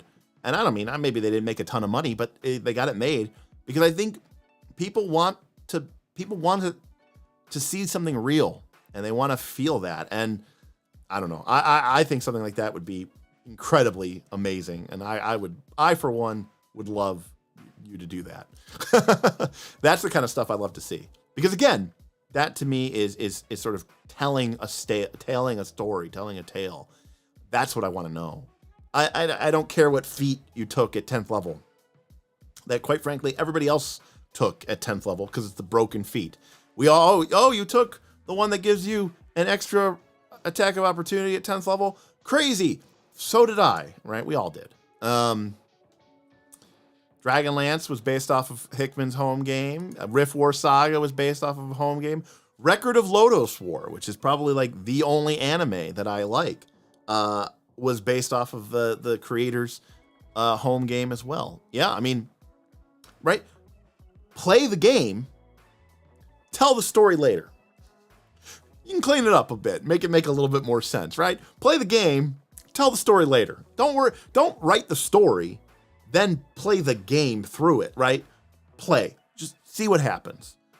And then have fun for years putting together the pieces and the what ifs, and that's almost more fun to me than playing the game, honestly. It really is. It really is. Honestly, it's what I play for. When we go to Gen Con for many, many years, it was really just one big opportunity to sit around for 5 days straight and just reminisce. We don't need Vox Machina, but it captures exactly what we're talking about, and that is why it's popular. John, I agree. I actually completely agree with you, John. It's just a shame that people see that and they think, okay, well, I can't go do that. Or we could do that, but it wouldn't be as good. And so rather than try, they just only watch others do. And as much as a critter might feel like they are part of the table, they are not. And I think you miss something when you aren't there to have it happen. And but I agree with you. The sentiment, I think, John, is very close to the same. One of the things I love about West March is there's almost a need to have sessions documented. Yeah, Frostjack. I mean, that was something I loved to see in our Northern Reaches mega campaign. There were so many adventures going on each week that nobody could be in all of them, obviously. The mechanics of the game prevented people from being in all of them. And so you have to, you had to get the information secondhand or even third hand about what happened. And there was this kind of oral storytelling tradition which persisted, and people remembered events differently. And, it was really fun to see that sort of emergent component of the game emerge. And within our Discord, it became its own little community. And I really thought it was really special, for sure. But I watch it live every Thursday. I don't know if you're saying I do, but I do not watch Critical Role. But I understand that their subs are way down. I don't know how well this campaign's been going. I only wish I could find my players from 20 years ago. I still have their player sheets, their stories. I'd love to see if they remember to want to start up again. I missed Fromodin Shadim. John, I mean, that's awesome. I mean, honestly, John, if my house was on fire, I would get my dogs out. And then the second most important thing after my dogs would be things like, those character sheets, those campaigns, those handwritten notes, those maps, because that's my legacy in a way. And I, that's not something I can buy or replace off of eBay,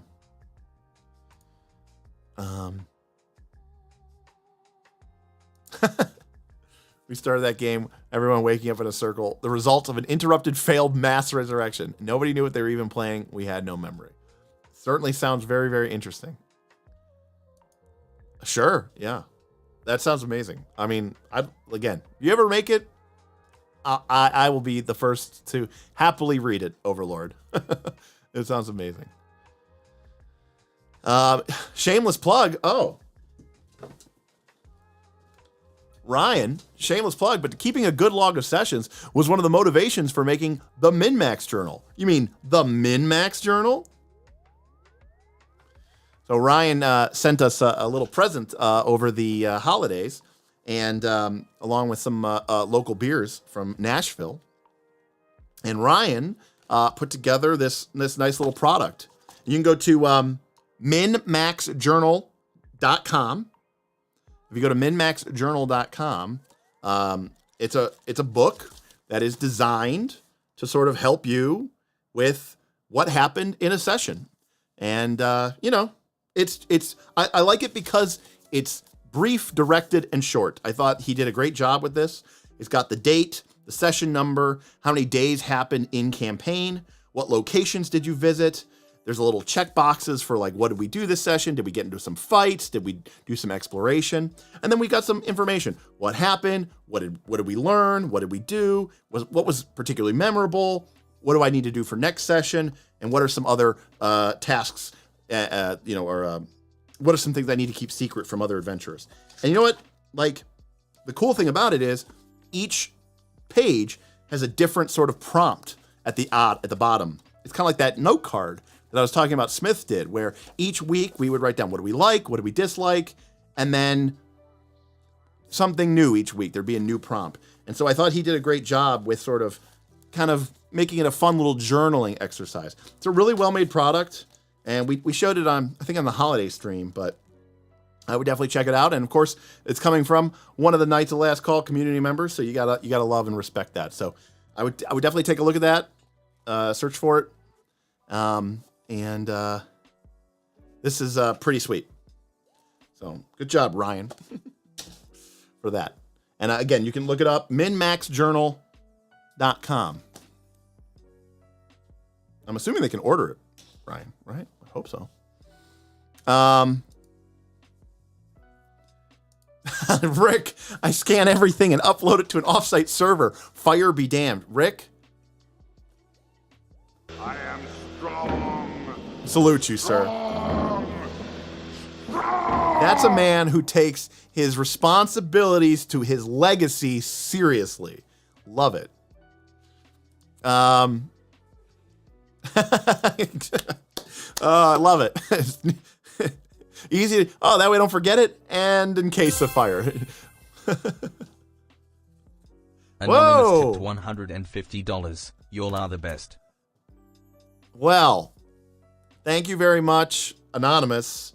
That is an incredibly thankful, incredibly moving gift. I don't know if you meant to be anonymous, but if you did mean to be anonymous, thank you. I mean, that is super nice of you.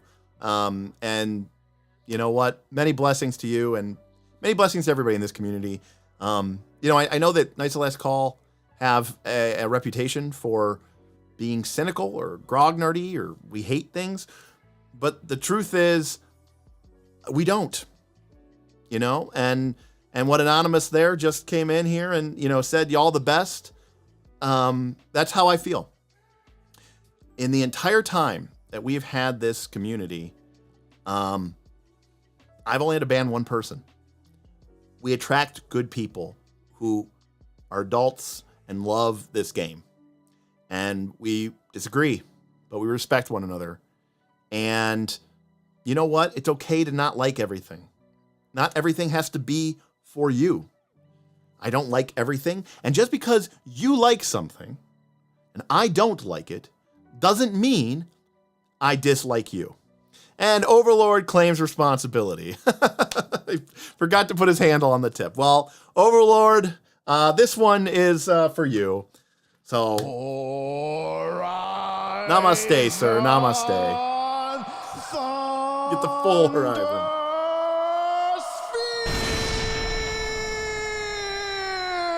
Thank you very much for that tip, sir. Appreciate it. Love your story. I think we all aspire to having that kind of treasure trove of memories.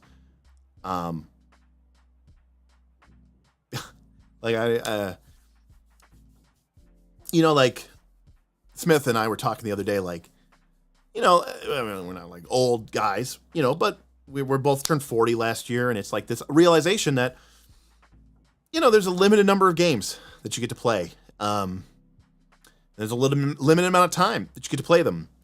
And you never know what happens in life.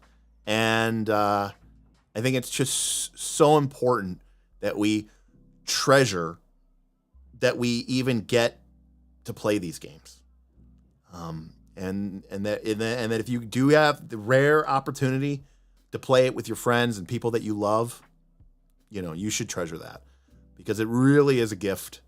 And these games are the best thing that has ever been created. You cannot tell me otherwise. And those abilities to have memories and stories with my friends is worth more than anything. So thank you very much, Overlord Ferome, for not just for the tip, which was obviously insanely generous, but also just for that reminder about why we play the game and what we should all aspire to and how we should be approaching it. So cheers to you, mate. Cheers to you. Thank you.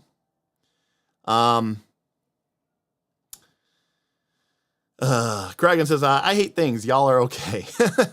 That's good. Look, not everything's for everybody, and that's okay. And if you like something and I don't like it, that doesn't mean I dislike you. It doesn't mean I think you're silly. If you're an artist and you make some art and I don't like your art, doesn't mean you're a bad artist. It just means that art's not for me. I see art every day on Reddit that makes me cringe, and I would say this looks horrible, but somebody paid for it, and the person who got it loves it, And who am I to say anything different to that person?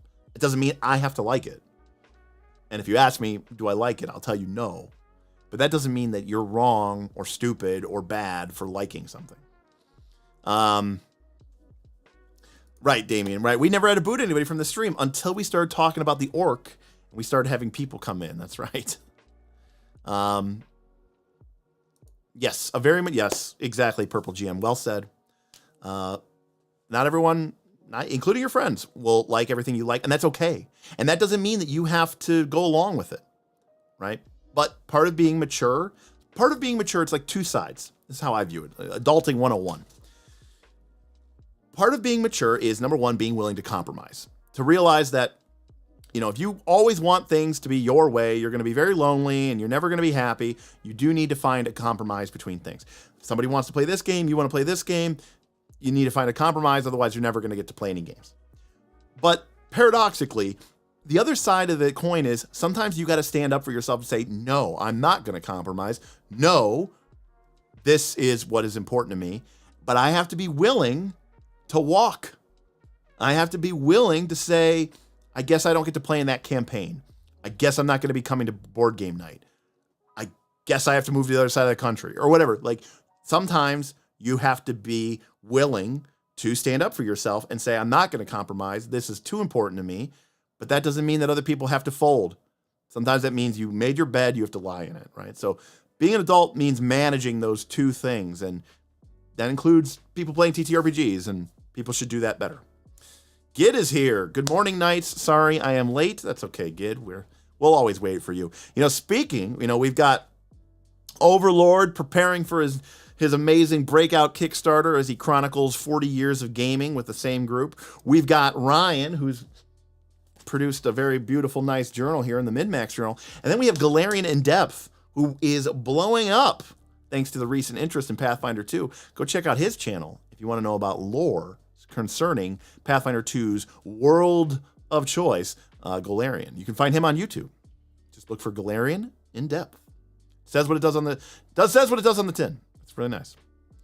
Mace 71. Have you tried the Cypher System RPG? Well, Mace, as a die-hard Monty Cook fan, I was one of the day one Kickstarters to Numenera. I have played Cypher, mostly at conventions. I've never played it in a home long duration game. It's good. I like Cypher. It'd take longer for me to get into the details about what I like about it, what I don't like about it. But overall in all, I think it is a well-designed system. It's fast-paced, easy to GM, easy to run. It's very good, I think, for spontaneous play, for low prep play, and I really appreciate that. The whole Cypher system, where it's like everything you get is kind of like a one-shot, sometimes leaves me feeling a little bit in a lurch, but, I don't know. I have not checked out the generic Cypher system yet. So if that has notably or measurably changed from Numenera, then I could be off here.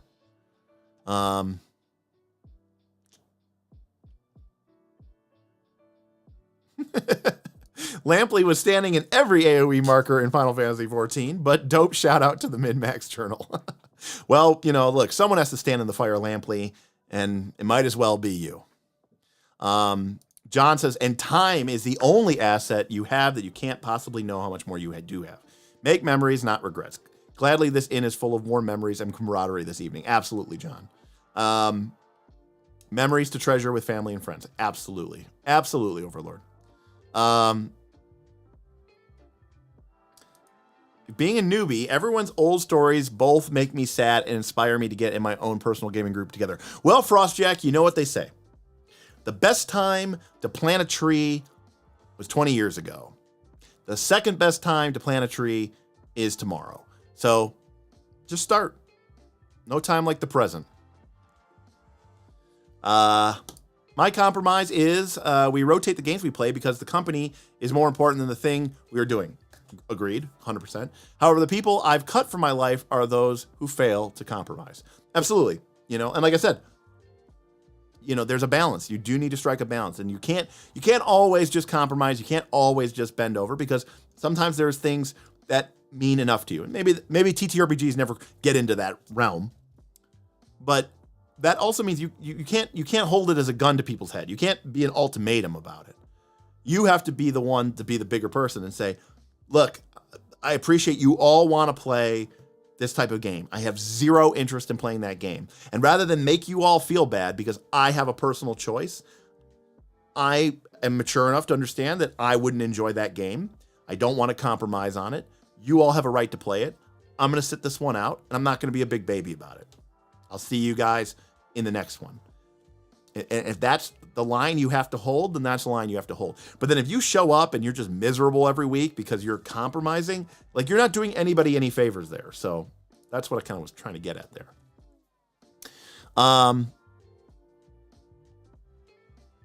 Damien, our Cypher expert, says it's a little different than Numenera.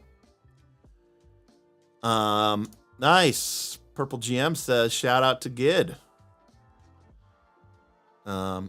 I didn't realize you could see the version that I deleted. Sorry, Frostjack. I see everything. Deep thoughts of tonight nights. That sounds weird when you say it out loud. Yeah, listen, we've been kind of getting crunchy the last couple of weeks. A lot of archetypes. We've covered versus D against the Dark Master. We were going through all the rules and the crunch. But there's more than that to RPGs. There's the philosophy of them, and I think that's what's so important. So I think I finally got caught up. Sweet. Chat. So hopefully everybody's doing well tonight. Question. I know that a lot of people here are members of the Patreon. So last week we started a new campaign for our Friday home game. This is not recorded, no videos, no audio recording. And we decided to play Legend of the Five Rings, which is a fantasy samurai game. And a lot of people on the Discord were like, oh, you should record it or whatever. And I said, listen, our home game, it's nice for us to have one game that's away from the spotlight and the cameras. But people were like, well, you could at least kind of give maybe some of your learnings or thoughts or updates about that. I didn't know how interested people would be about that. So I guess a question I would have, and maybe I'll put this into the Discord as well, but would you all rather get a Patreon post, maybe every week or maybe every other week about some of my thoughts or feelings or ideas or even just what's kind of happening in that home game of Legend of the Five Rings? Or would you rather have a video or a live chat about it? Would you rather be something that you kind of read and just kind of get updated on? Or would you rather it be some sort of more of a video or a vlog almost? I wasn't really sure what the best method would be about that, but I got asked that by a lot of people. So I figured I'm just kind of thinking out loud here, and I'm sure I'll ask my patrons exactly what they want to do, but yeah, something, Frostjack, like a campaign, something like a campaign diary, yeah.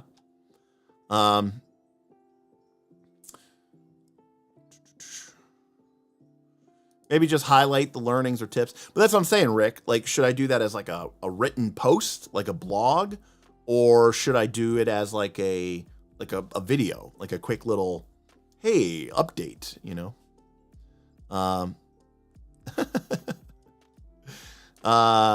Order the Stick or Knights of the Table. I actually have, where the heck is it? I don't even know where it is. Dang. I have some original Order of the Stick, black and white first edition copies that Rich Burlew signed from many, many years ago. I've got some old KOTD stuff too, signed by Jolly Blackburn and all those other people. I used to be an absolute huge Order of the Stick and Knights of the Dinner Table fan back in the day, John. I was trying to see where my Belcar I have this awesome Belcar and a lawn magnet. I just don't know where it is. Order of the Stick is how I learned about D&D. It's a good listen. Let's see. I want a vlog from Bob about L5R just because it's so different from him. Oh, that's interesting, Damien. I kind of like that idea. More video content so I can throw it on when I'm going to work. Yes, Kragan, that's a good idea. Video recap with different players participating about a particular part of the adventure. Yeah, I mean, I'll be honest with you. I have not read Order of the Stick in many years. I've not kept up with it, but there was a time when I used to read every single episode or issue, and we would talk about them, and I was a big fan about it. I want a 60-page essay about your exploits of seducing the crane princess at the tea ceremony like the scorpion you are. Well, actually, video is more convenient for me at work too. I mean, obviously, I have learned something very important with this channel, which is I'm not a great writer. You see, even when I prep for my D&D games, I scribble, bullet points, very vague notes. Certainly enough for me, because I get it. I read it and I go, oh, that makes a lot of sense. And I rely on my own context clues, and I know what I can fill in the blanks on. And so I don't really need that much details. Whereas Mr. Smith has always been one to really put in a lot of detail. Even when he's prepping for himself, he'll almost like he's writing an AP. So when it's come to like writing articles for things like the Patreon or our Battle Cry e-zine, I have discovered that writing is something that's very challenging for me. It's much easier for me to speak and talk and have things come out in conversation than I ever would have expected it to be. Frostcheck, I have a form of dyslexia, ouch, that makes it hard for me to express myself in writing. Perhaps you have something similar problem. Maybe, I don't know. I don't know, Frostcheck. I honestly wonder about that. It is kind of difficult for me to sit down and like write something. I remember in high school and college, and I could write essays, and it wasn't too bad, but I don't know. Troy says, cherish those memories. You never know when one of those friends will pass. Troy, I am incredibly blessed that I have never had a close friend pass. And I have had these thoughts for 20 years about sitting down at the table and, with a friend missing. And I'm very thankful that I've never had to deal with that. But every year I get older, that is eventually going to be the case. And you are quite right to cherish those memories. So good advice. Knock on wood. Indeed. I'm still waiting for that live play of Fishblade. I saw this Fishblade thing blow up on Twitter, and I didn't even bother to look it up because I knew it was going to be something silly and stupid. Gid says, a live play of the Knights playing Monster Hearts. JK. Oh, that would be a real disaster. Ford says, I would probably love a video vlog on the L5R game you're all doing, but I would have a preference for stuff I can listen to at work. So all right, a lot of people say it's about a video or vlog. I'm good with that. Yeah, we had a really interesting session 0. We built up some really interesting stuff between our three. Well, we have 4 characters, but Kaz, who lives remote from us, was unable to attend. So the 3 main characters got created, and it's going to be a really interesting set of circumstances, set of stories, and I think it's going to be a fun situation for Bob especially. Bob is a Shugenja, who are the people who can speak to the spirits, and so he's kind of like a spellcaster.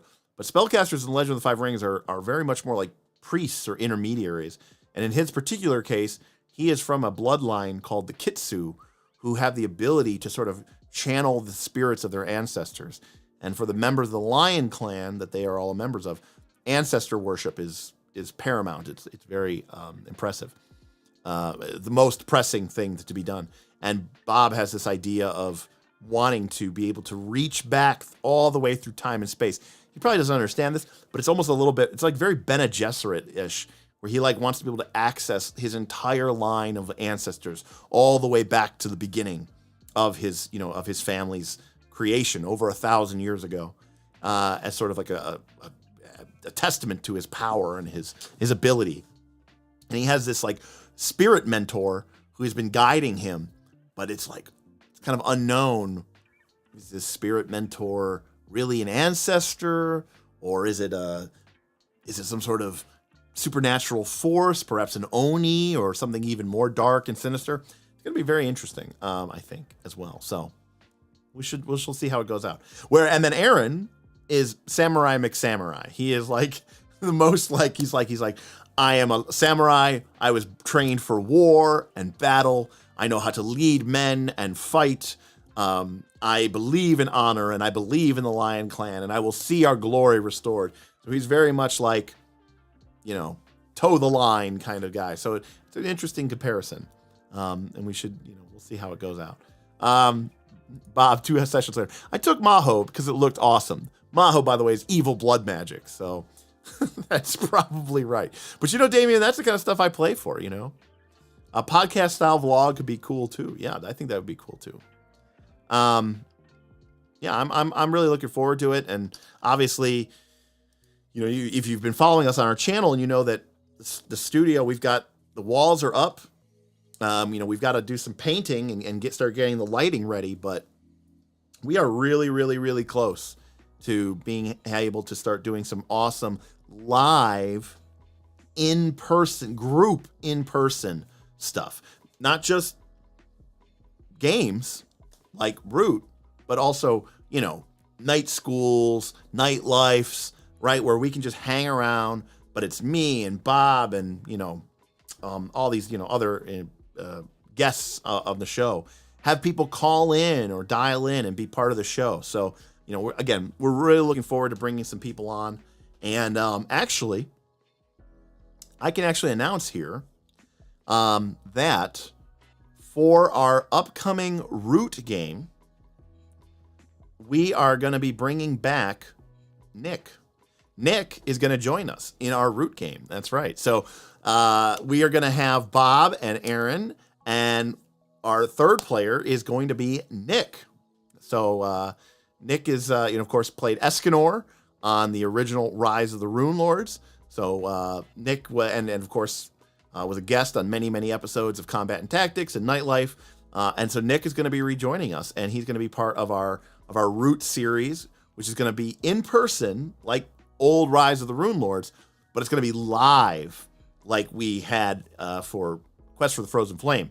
But it's going to be out of our studio, which is going to look real sweet and awesome, and we're really, really looking forward to it. So I think it's going to be really, really awesome.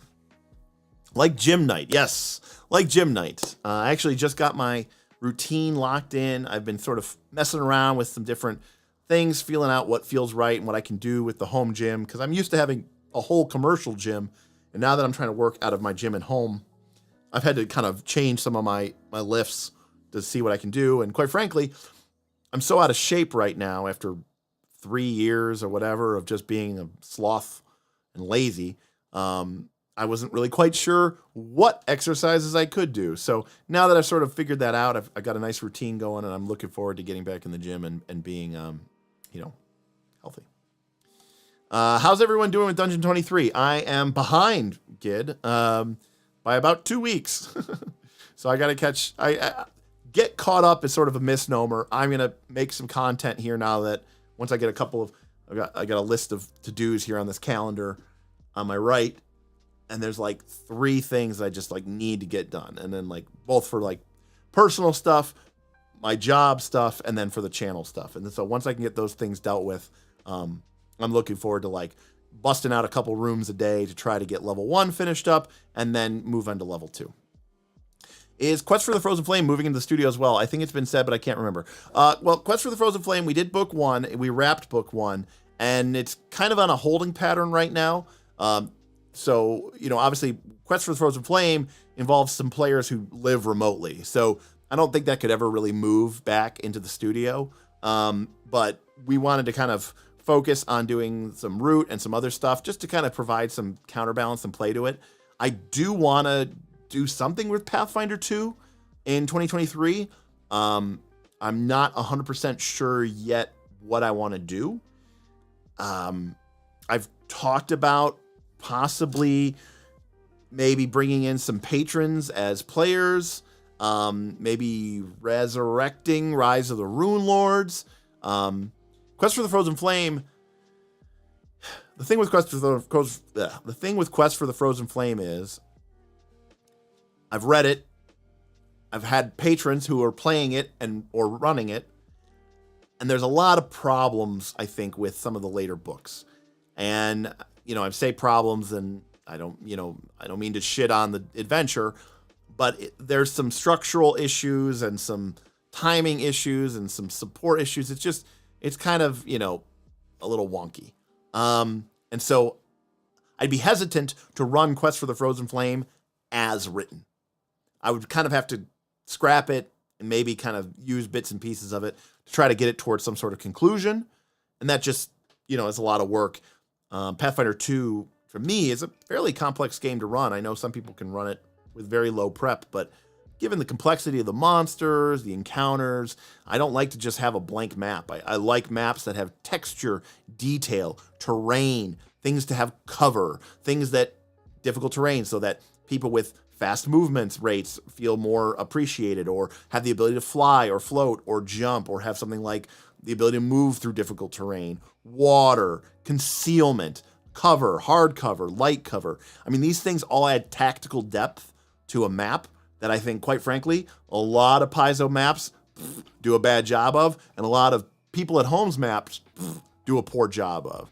I think maps and terrain should be a big part of your games, and I like those maps to be fairly complicated. So it's a long way of saying, as Rick said, Quest for the Frozen Flame is on hold for now, and we're going to try to figure out how to, do something with it.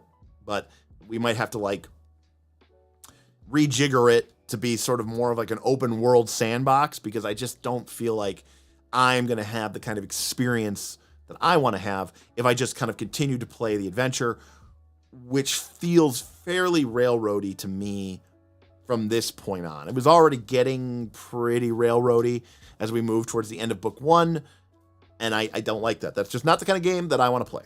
So if it works for you and your group, fantastic. For me, not so much. Flynn says, ooh, pick me. For which game, Flint? You didn't say. Map Dark Sun World to Pathfinder 2nd Edition. I love Dark Sun. I love Athas. I think Athas is a really fantastically amazing, incredible idea. You'd have to do some serious work. I mean, if you're really committed to it, you'd have to there can't be any clerics. No one can have access to the divine list. You gotta go pretty hard in the paint to get Dark Sun to Pathfinder 2nd Edition. And then I think you would also have to, make it so that you'd have to get rid of, you'd have to get rid of the medicine skill. You'd have to get rid of treat wounds. Because Dark Sun is that kind of dark fantasy, that low fantasy, right? That grim and gritty world where people die of disease and hit points and don't come back overnight, and things, starvation and dehydration, and those are all real things. I don't know that Pathfinder 2 does that as well, so you'd have to kind of figure that out. I don't even, have you guys thought about doing a non-pre-written campaign, PF2E or other? Well, Ryan, the root campaign is going to be 100% spontaneous. It's going to be, it's not about me running an adventure. To be clear, the reason why I run an adventure path for Pathfinder 2 is because, again, I think that the game, like 4th edition D&D, is better when you can have your encounters and your maps and your stats prepped.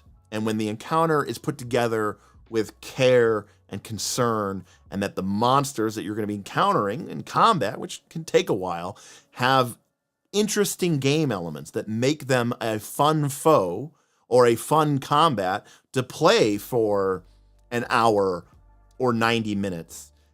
I don't want it to just be a bag of hit points that strikes every turn. That'll just be very, very boring. So I like adventure paths for that reason, because they do a lot of that heavy lifting for me. But what I found, then secondarily, I've got a job, I've got a home, I'm trying to sell this year. I've got projects around the house, a million plenty. I like to be a hobbyist woodworker. I've got to build a table now on top of that for a patron who, of course, won it in our annual giveaway that I have to deliver to San Diego.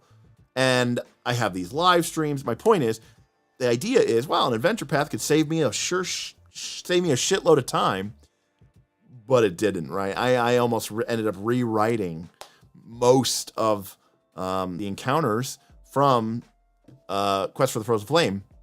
And certainly Rise of the Rune Lords, there's not, that's from first edition. So I was ending up doing all the reworks there because I found that the encounters didn't really map that well to Pathfinder second edition. And I know there's a series of unfortunate dice events or whatever, but I didn't really like their conversion of these monsters.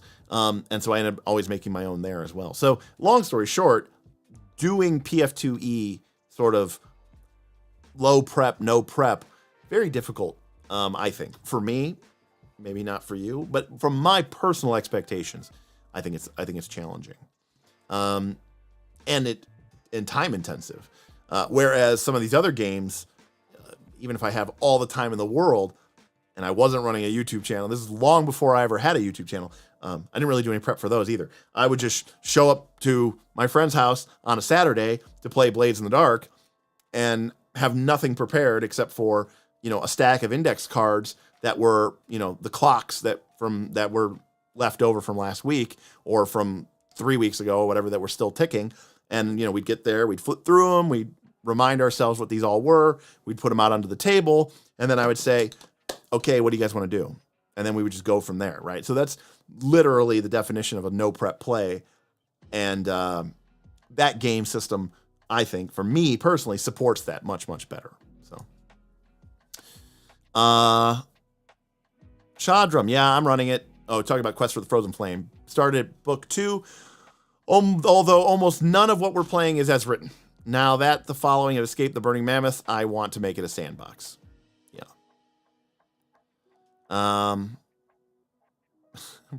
Rise of the Rune Lords, but everyone is undead versions of the original cast. No. No.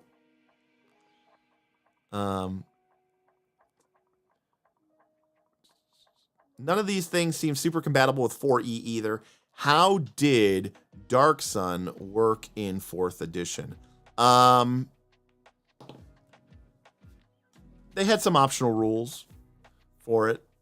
I was gonna go grab it, but we can talk about it offline, Frostjack. Rise of the Root Lords.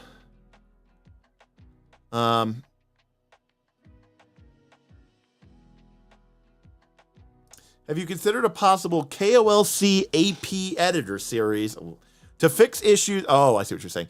To fix issues you find, or maybe make it a Discord thing among the community. Apparently, it's very popular to fix adventures in 5e content still lol. Well, Purple GM, I have like 3 thoughts about that. One is, it's my understanding that the zeitgeist is that 5e adventures are terrible, and apparently even most of the 5e player base feels that way or thinks so. Whereas the zeitgeist in the Pathfinder community is actually the complete opposite. The zeitgeist is Pathfinder adventures are amazing, they're incredible, they're the reason you should play the game. I don't agree with that. The handful of 5e adventures I've read seem pretty decent to me. In terms of being like, here's a room, there's some things in here. Okay, move to the next. And that's because that's kind of what I want out of an adventure. I don't want this sort of structured plot and story arc. So number one, I think there's a bigger appetite for that in 5e because people kind of universally shit on the adventures. And I think in Pathfinder 2, people love the adventures. And speaking ill of them tends to be very unpopular amongst the wider groups of people. Secondly, I think there are problems for me. That doesn't necessarily mean that there's problems for everybody else. And I do think it is awfully, it's one thing for me to run a campaign and buy it. I bought it, paid it with my own money, and then run it for my friends. And sure, people get to watch it. But then if I want to make changes to that because it works better for me and my group, I think that's totally fine to do so. But for me to publish something to openly say, this is how I would make this adventure better, that's a little presumptuous, I think, at times. Maybe I'm just feeling that way, but I feel like it could almost feel a little disrespectful, maybe. And I don't want to do that. 5e adventures are more like old school modules, and people are used to APs now. I completely agree with that, Damien. Again, I don't know anything about Candlekeep Mysteries or Frost of the Rime Maiden or whatever. None of the modern ones. But if I look behind me here, I got Ghost of Saltmarsh, Rise of Tiamat, Horde of the Dragon Queen, Tales of the Yawning Portal, Tomb of Annihilation, and Princes of the Apocalypse. And I can't say I've read all of them like page cover to cover, but I've gone through, flipped them through them, and read through them. I'm certainly the first couple ones when 5e was brand new, Horde of the Dragon Queen and Rise of Tiamat. I definitely read through, and I thought they were fine. I don't think they were fantastic, but I thought they were fine. Actually, I do not. Ironically, I don't have that one. The only version of Ravenloft that I own, I don't even own i6. I might own i6 somewhere, but I would have bought it like years later.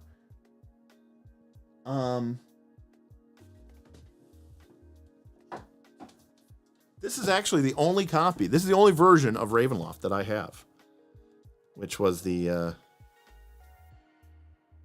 3.5 edition, Expedition to Castle Ravenloft. Fantastic. This series that they came out with in 3rd edition, this Expedition series, they had Expedition to Castle Ravenloft, Expedition to Castle Greyhawk, and I want to say they had like Expedition to the Demon Web Pits. These were incredible. I love these. These were done so well. Anyways, fantastic series of books. Let's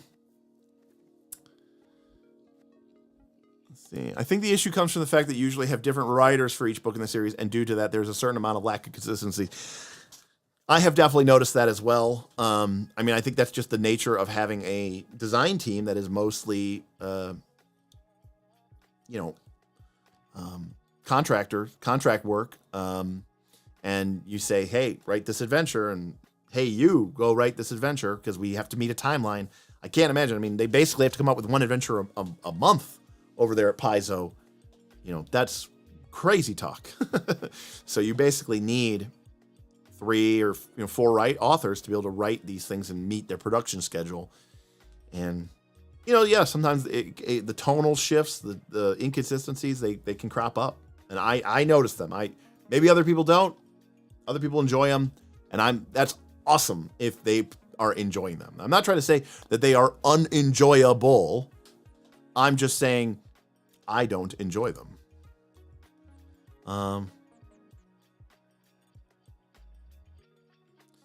Anyone ever have a group not try to flee the Genist in Horde of the HOTQ when they see an adult dragon glassing a podunk town? I've never actually run it. Always AFK. When 5th edition came out in like 2014 or whatever, 2015, we played it for like a month, maybe 6 sessions, 6 weeks, and it did not grab us. It just didn't. I think after that, we kind of said, let's do a 13th Age campaign. So we did a 13th Age campaign, and then I think we went back to Pathfinder 1, pretty much. I think there might have been another Blades in the Dark or a Scum and Villainy game in there, but for the next couple of years, we mostly just played Pathfinder 1 and miscellaneous indie RPGs. But we never went back until the pandemic, and then Smith ran a 5e campaign called Darkest Dungeon that was very much inspired by Torchbearer and Deepest Dungeon or something. But it was very much inspired by Torchbearer and the Darkest Dungeon video game. Very, very grim and low dark. And then it finished with us being 20th level. And my bard had like a 39 AC in 5th edition. and did like 275 damage per attack. The rogue did like a 90 d6 sneak attack. And we fought a 10,000 hit point chaos being in space. So that's how the campaign ended. Needless to say, it was heavily house ruled. I think my character had like 3 ability scores that were at 30. Good stuff. John, I'm back in the TSR days. By the way, nice that you're using the T $R. That is an old school sign for sure, John. T $R. Back in the TSR days, I remember it feeling like module sets were released all at once. They were written by the same person, so consistency and flow and feel was there. John, that was absolutely how they were written back then. But they also didn't have this kind of monthly production schedule like we see with these games today. And also, I think the modules back then were designed to be more, well, modular. It wasn't about telling this precise story over 20 character levels of play. That's a Herculean, I can't say that word. Herculean task for anybody, let alone different authors. Because how do you maintain that, right? It's kind of crazy. Yeah, Boothby. I mean, yes. I mean, like any book or product, you're going to see different authors might work better for you than it works for other people too. It's not that they're a bad author or a good author. They're just an author whose style and content and tone work particularly well for you. Yes, we did fight 2 Tarasques in the way up to fighting the Chaos God in space. It's very deep dungeon at the final battles in space. Oh, it was in space. If you haven't seen that, it was like before we ever had a YouTube channel. We have a recording of us fighting chaos in space. It's pretty crazy. Ryan says, I do think in the case of PF2, really encouraging players to use a player's guide and play into the story would help play into the campaign tropes. Ryan, you would think that, but I remember being very disappointed in the Quest for the Frozen Flame player guide, because here was a game literally set in the realm of the Mammoth Lords, and I wanted to see a story, I wanted to see a player guide that said, these classes are unacceptable. These ancestries are not acceptable. And instead, the player guide was just like, well, you can kind of be anything or be anyone from anywhere. And, we'll just hand wave it and say, oh, you're an outsider who's part of this primitive tribe now. I felt like it backed off from being, really trying to enforce that flavor.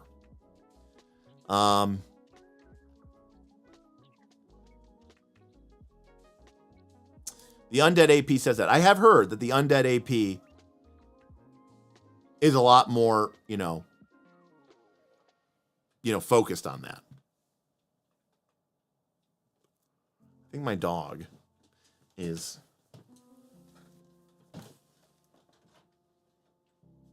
Hey.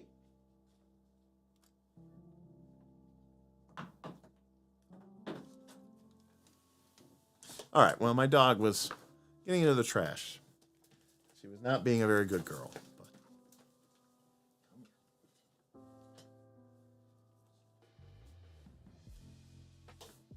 But... This is Maple. Hi, Maple. You good girl? You good girl? Yeah. This is a doggy. Yes. All right. Were you eating the trash? She was eating the trash.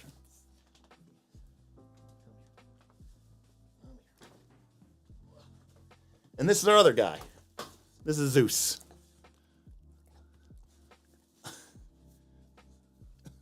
Oh, buddy.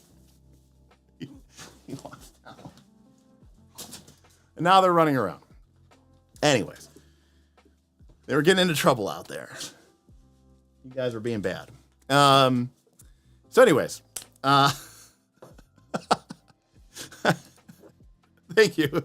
I agree. They're incredible. They are my kids. I love them so much. Zeus, leave that alone.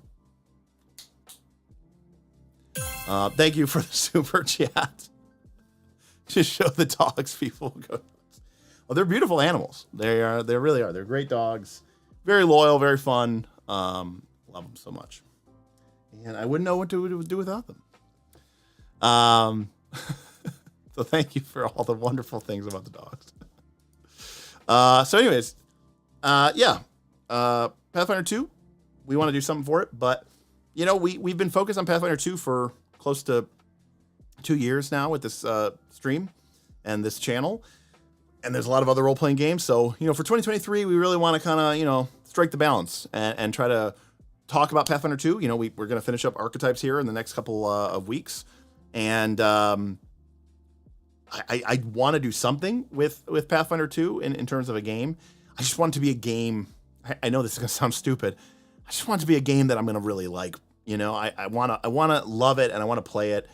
And I know we get a lot of flack around here for saying, oh, these guys hate Pathfinder 2. I don't hate Pathfinder 2. I want it to be the best game that it can be. And sometimes it's not even Pathfinder 2's fault. It's just D20's fault. Whether I was playing 4th edition or 3rd edition or 5th edition or Pathfinder 1, right? They all kind of sometimes have the same root problem. And, I need to make sure that I find a game that I can really, kind of dig into. So, yes, I can love something and be disappointed in it at the same time. Yes, exactly. Make a character limited to not using any spells or archetypes you're ready to do. It's funny that you say that, Kragan, because coming back up here. Coming back up. Saying hello. Okay.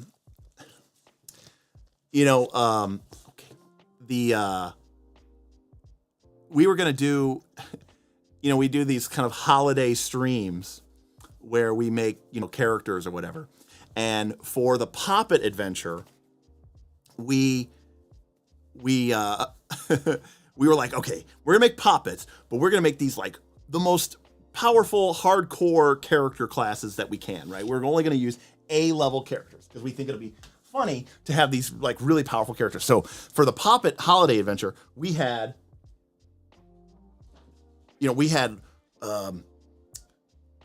fighter and rogue and sorcerer and thaumaturge and bard, all classes that we think are just top notch.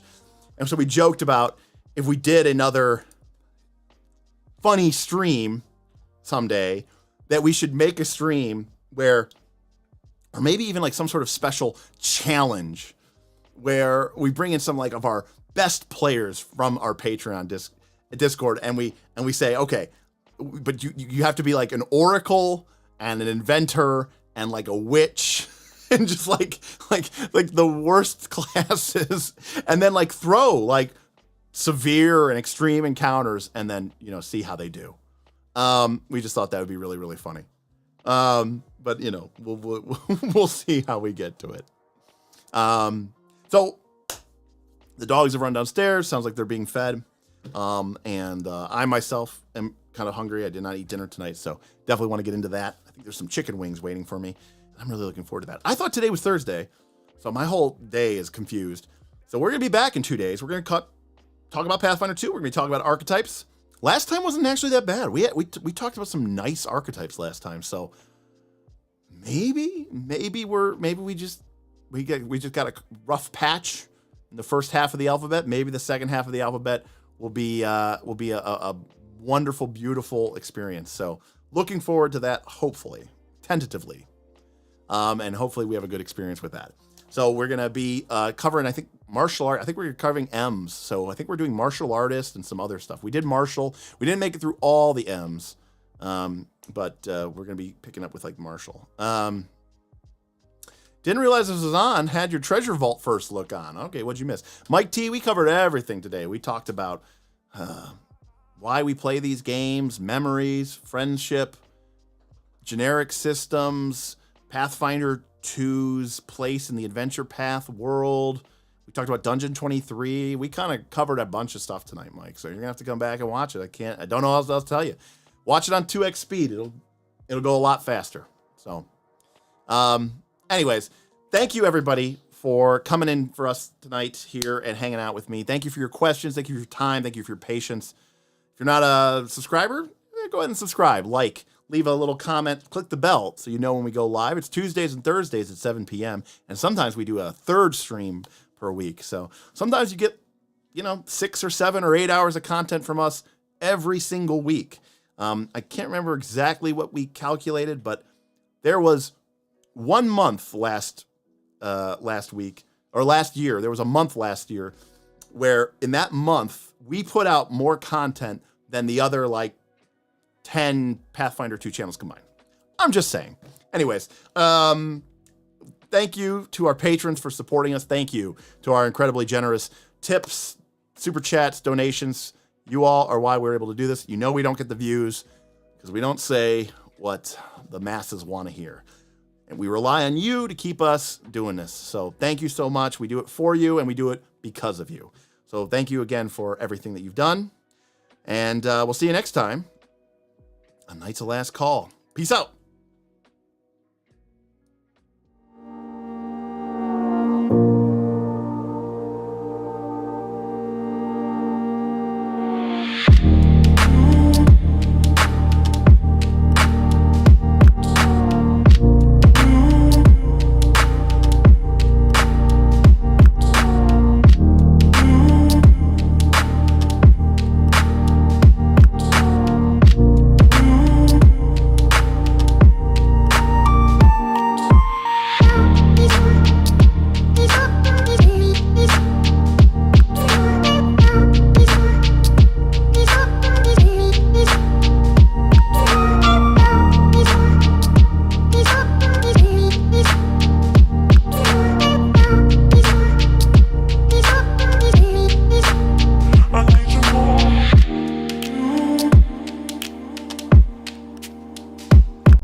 I need you more.